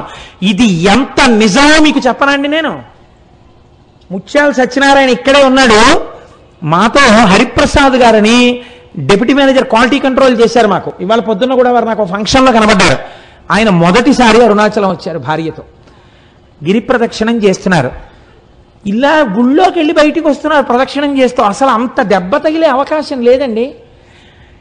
ఆవిడ కాలు వేలు తెగిపోయి నెత్తురు కారింది, పెద్ద మడుగు కట్టింది, అంత రక్తం కారిపోయింది. అడిగిపోయాడు మా సత్యనారాయణ. ఇప్పటికీ నాతో మొన్న కూడా అన్నారు హరిప్రసాద్ గారు, నేను ఆశ్చర్యపోయేది కోటేశ్వరరావు, నేను ఎంత ప్రయత్నించా కానీ రక్తధార ఎక్కడి నుంచి వచ్చిందోనయ్యా. ఓ పెద్ద ఆవిడ కొండలోంచి పరుగు పరుగున వచ్చింది, వచ్చి ఉండవయా అని గబక్క లోపలికెళ్ళి 4 ఆకులు తీసుకొచ్చి పిండిందిలాగా, పిండగానే రక్తం కట్టేసింది. ఆవిడ కొంగు చింపి కట్టు కట్టిందయా. ఎంత ఆశ్చర్యం. డాక్టర్ దగ్గరికి తీసుకెళ్తే కళ్ళేరు తగ్గిపోతుందని కుట్లేసాడు, తగ్గిపోయింది. ఎంత చిత్రం అన్నారు. అయ్యా మీరు ఎంత భాగ్యవంతులండి, మీ ఆవిడ ఎంత పుణ్యం చేసుకున్నదో, ఎంత మంచి హృదయమో. కాకపోతే ఆవిడికి లక్ష్మీదేవే కట్టు కట్టిందండి. మీరు నమ్మండి, స్కాంద పురాణం అలా చెప్పిందని చెప్పాను నేను. ఏం సత్యనారాయణ నిజమా కదా, లేచి నిలబడి చెప్పు, లేకపోతే నేను అబద్ధం చెప్పాను అనుకుంటారు. నిజమా కాదా, కూర్చో అంటే ఏమిటి నువ్వు వెళ్ళిన ఈ పాటికే నీకు ఇన్ని అనుభవాలు ఉన్నాయని మీరు అనుకుంటారేమో అన్న భయం. ఇవన్నీ నేనేదో చెప్పేస్తున్నాడు, ఏదో చెప్పమన్నాం కదా అని వీడు చాలా చెప్పేస్తున్నాడు రో, ఇంకా నమ్మచ్చా నమ్మకూడదా అనుకుంటారేమో నా భయం. అందుకని సాక్ష్యాలు ప్రవేశపెట్టాను. కాబట్టి అరుణాచలం అరుణాచలమే, దాని పేరే అరుణాచలము. అచలము అంటే కదలని వాడు, కదలనిది అంటే జ్ఞానము. ఎప్పుడు తనలో తాను రవించేటటువంటి పరమేశ్వరుడు అచలుడై ఉంటాడు. అరుణము, అరుణము అంటే ఎర్రనిది, కారుణ్యమూర్తి, అపారమైన దయ కలిగినది అమ్మ. అమ్మ అయ్య కలిసినదే అరుణాచలము కొండ. కాదు కాదు, అరుణాచలంలో ఉన్నటువంటి శిలలను తీసుకెళ్ళి అమెరికా సంయుక్త రాష్ట్రాల్లో ఉన్న శాస్త్రవేత్తలు అక్కడ ఉండే ప్రయోగశాలలో పరిశీలన చేశారు. చేస్తే వాళ్ళు అన్నారు, ఈ అరుణాచలం కొండ హిమాలయ పర్వతాల కన్నా ముందుది. ఇది ఎప్పుడు ఏర్పడిందో మేము చెప్పలేం. ఎందుకంటే అగ్నిహోత్రములో తప్తమై ఘనీభవించిన మొదటి రాళ్లే అరుణాచలం కొండ అని వాళ్ళు నిర్ధారణ చేశారు. మేము చెప్పలేం దీని కాలం అని. మన పురాణం ఏమని చెప్పిందో తెలుసా అండి, స్కాందం. ఈ అరుణాచలం కొండ కృతయుగంలో ఇది మట్టిగా లేదు, ఒక పెద్ద జ్యోతి ఇక్కడ ప్రకాశిస్తూ ఉండేది. ఆ జ్యోతికే ప్రదక్షిణం చేసేవారు ఆ రోజుల్లో. ఉపాసనా బలం అలా ఉండేది. కాబట్టి రాను రాను రాను రాను ఉపాసనా బలం తగ్గిపోయి శరీరములు ఆ శక్తిని తట్టుకోలేని స్థితి వస్తే ఒక్కొక్క యుగంలో ఆ కొండ ఒక్కొక్క రూపుని మార్చింది. ఆ కొండ త్రేతాయుగంలో బంగారు పర్వతమైనది. బంగారు పర్వతానికి ప్రదక్షిణం చేసేవారు. ద్వాపరయుగం వచ్చేసరికి ఆ కొండ రాగి పర్వతమైనది, కలియుగం వచ్చేసరికి అది శిలారూపమును దాల్చినది. కానీ ఇప్పటికీ అది యథార్థమునకు అగ్నియే. ఆ అగ్నియే పంచభూతములలో అగ్నిలింగము, లింగము. అందుకే ఒకసారి అరుణాచలంలోకి ప్రవేశిస్తే చాలు, వాళ్ళ ఖాతాలో జీవనయాత్ర యందు అరుణాచల ప్రవేశమునకు పూర్వము, అరుణాచల ప్రవేశమునకు తదుపరి అని రెండుగా విడదీసి శాస్త్రం మర్యాద చూపిస్తుందని మన వాళ్ళు ఆ అరుణాచల గిరి ప్రదక్షిణం గురించి అంత గొప్పగా మాట్లాడతారు. అటువంటి రమణాశ్రమానికి మీరు వెడితే నేను ఒక్క మాట చెప్పకపోతే నేను పొరపాటు చేసిన వాడిని అవుతాను. ఇవాల్టి రోజున మన మత వైభవం ఏమిటో మనకి తెలియదు, మన సనాతన ధర్మము యొక్క గొప్పతనం ఏమిటో మనకి తెలియదు. మన సనాతన ధర్మము గురించి మనం వెలితి మాటలు మాట్లాడతాం, ఏకి మాటలు మాట్లాడతాం. మీరు ఇవాళ రమణాశ్రమానికి వెళ్ళి చూడండి, శేషాద్రి స్వామి కాటేజెస్ దగ్గరికి వెళ్ళి చూడండి. మొన్న వచ్చిన వాళ్ళు చూశారు, ఎంత మంది విదేశీయులో కోట్లు వేసుకుని టైలు కట్టుకుని అరుణాచలం వచ్చిన వాళ్ళు ఆ ప్రాంతాన్ని చూసి పొంగిపోయి ఖద్దరు బట్టలు వేసుకుని, ఖద్దరు పంచెలు కట్టుకుని, ఖద్దరు చొక్కాలు వేసుకుని వాళ్ళు అరుణాచలంలో భోజనాలు అయిపోయిన తర్వాత రమణాశ్రమంలో విస్తళ్ళు కూడా ఎత్తుతూ ఉంటారు. వాళ్ళు ఇంతంత విభూతి రేఖలు ఎట్టుకుని, ఇంతంత బొట్లు పెట్టుకుని, విదేశీ వనితలు చీరలు కట్టుకుని ఉంటారు. కట్టుకుని వాళ్ళు అక్కడ కూర్చుని సంస్కృతంలో ఉన్నటువంటి శ్లోకాలని ఇంగ్లీష్లో రాసుకుని, అందరి దగ్గర తెలుసుకుని, ఉచ్చారణ నేర్చుకుని, చక్కగా వాళ్ళు నిజంగా శ్లోకాలు చదువుతుంటే అసలు ఏమి సాధనరా అనిపిస్తుంది. మీకు నేను ఒక సంఘటన చెప్తాను. నేను ఒకసారి అరుణాచలం వెళ్ళినప్పుడు బాగా తెల్లవారుజామున కొండల మీదకెడితే బాగా తపస్సులో కొన్ని సంవత్సరాల నుంచి ఉన్నటువంటి వాళ్ళ గుహల దగ్గర పాలు పిట్టొచ్చే వాళ్ళు కనపడతారు అని చెప్పారు. అప్పట్లో నేను మా పినమామ గారితో ఎక్కువ వెడుతుండేవాడిని. ఆయన్ని తీసుకుని కొండ మీదకి వెళ్ళాను. అయితే ఇంకా చీకటి విడవలేదు. అప్పటికే ఒక ఫారినరు, ఒక ఫారిన్ లేడీ, దేవర్ యంగ్ కపుల్, వాళ్ళిద్దరు దిగొస్తున్నారు. దిగొస్తుంటే మా పినమామ గారికి గబగబా వెళ్ళి, కొంచెం దూకుడు మనస్తత్వం ఉన్నవారు, సంతోషం ఎక్కువ ఉన్నవారు, ఆ వాళ్ళ దగ్గరికి వెళ్ళి ఆ వాళ్ళని సంతోషంగా మీరు ఎక్కడికి వెళ్ళి వస్తున్నారు అని అడిగారు. అడిగితే ఆవిడంది, ఇక్కడ నేను బాగా దూరంగా కనపడేటటువంటి ఆ గుహలో ఒక యోగి తపస్సు చేస్తున్నాడు, కేవలముగా అస్థిపంజరం ఎలా ఉంటుందో అంత సృష్టించిపోయాడు. కన్నంలోంచి మాత్రమే చూడమని పాలాయన చెప్పాడు నాకు. నేను కన్నంలోంచి చూశాను, కానీ నాకు ఆయన శరీరంలోంచి కొన్ని వేల వోల్ట్ల బల్బు వెలుగుతున్నట్లు కాంతితో నాకు దర్శనమైంది. ఇతను అక్కడ పాల కుండ ఒకటి పెట్టి వస్తుంటాడు ఒక పిడతతోటి. మరునాడు వెళ్ళేటప్పటికి తాగితే తాగి ఖాళీ పిడత ఉంటుంది, తాగకపోతే ఇంకొక పాల పిడత పెట్టి వచ్చేస్తుంటాడు. అటువంటి తపశ్శక్తితో ఉన్న మహాపురుషుణ్ణి చూశాను అంది ఆవిడ.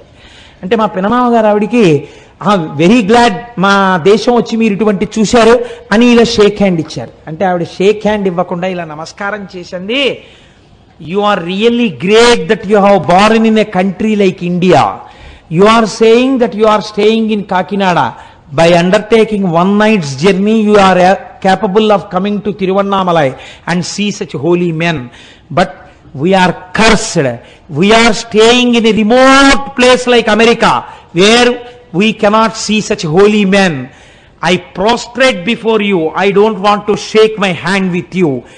You people belonging to Sanatana Dharma, you people belonging to Hindu religion are really great by virtue of your birth itself.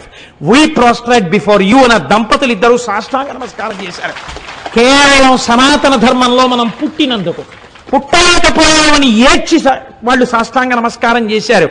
ఇటువంటి అమృత భాండం, ఇటువంటి ఐశ్వర్యవంతమైన ఇంట పుట్టి అడుక్కు తిన్నవాడు ఎంతటి అయోగ్యుడో, ఇటువంటి సనాతన ధర్మంలో పుట్టి దీని మీద విలితి ప్రసంగాలు చేసేవాళ్ళు అంతటి అవివేకులు. అంతటి గొప్ప అరుణాచలం. ఒక్కసారి ఆ నామాన్ని స్మరిస్తే చాలు, ఒకసారి గిరి ప్రదక్షిణం చేస్తే చాలు, ఒక్కసారి ఆ రమణుల ఆశ్రమంలోకి వెడితే చాలు, అరుణాచలేశ్వర దర్శనం చేస్తే చాలు. నిజానికి ఈ అరుణాచలం గురించి నాకు ఒక 10 రోజులు ప్రసంగం చెయ్యాలనుంది. కానీ శివమహాపురాణం టాపిక్ అయినప్పుడు అంత నేను వెళ్ళకూడదని ఇవాళ త్రయోదశి తిథి నాడి ప్రదోష వేళ అరుణాచలం గురించి మాట్లాడాలి అని ఇవాళ అరుణాచలం గురించి మాట్లాడాను. రేపటి రోజున భగవాన్ రమణుల గురించి మాట్లాడతాను. ఇవాళ మనం ఇంత చక్కటి విషయాన్ని విని ఉన్నాం కాబట్టి మన అందరికీ ఆ ఈశ్వరానుగ్రహము కలుగుట కొరకై నేనంటాను, మీరనండి. ఒక్క 3 మార్లు ఆ నామం చెప్పి మనం బయలుదేరదాం. అరుణాచల శివ అరుణాచల శివ అరుణాచల శివ అరుణ శివ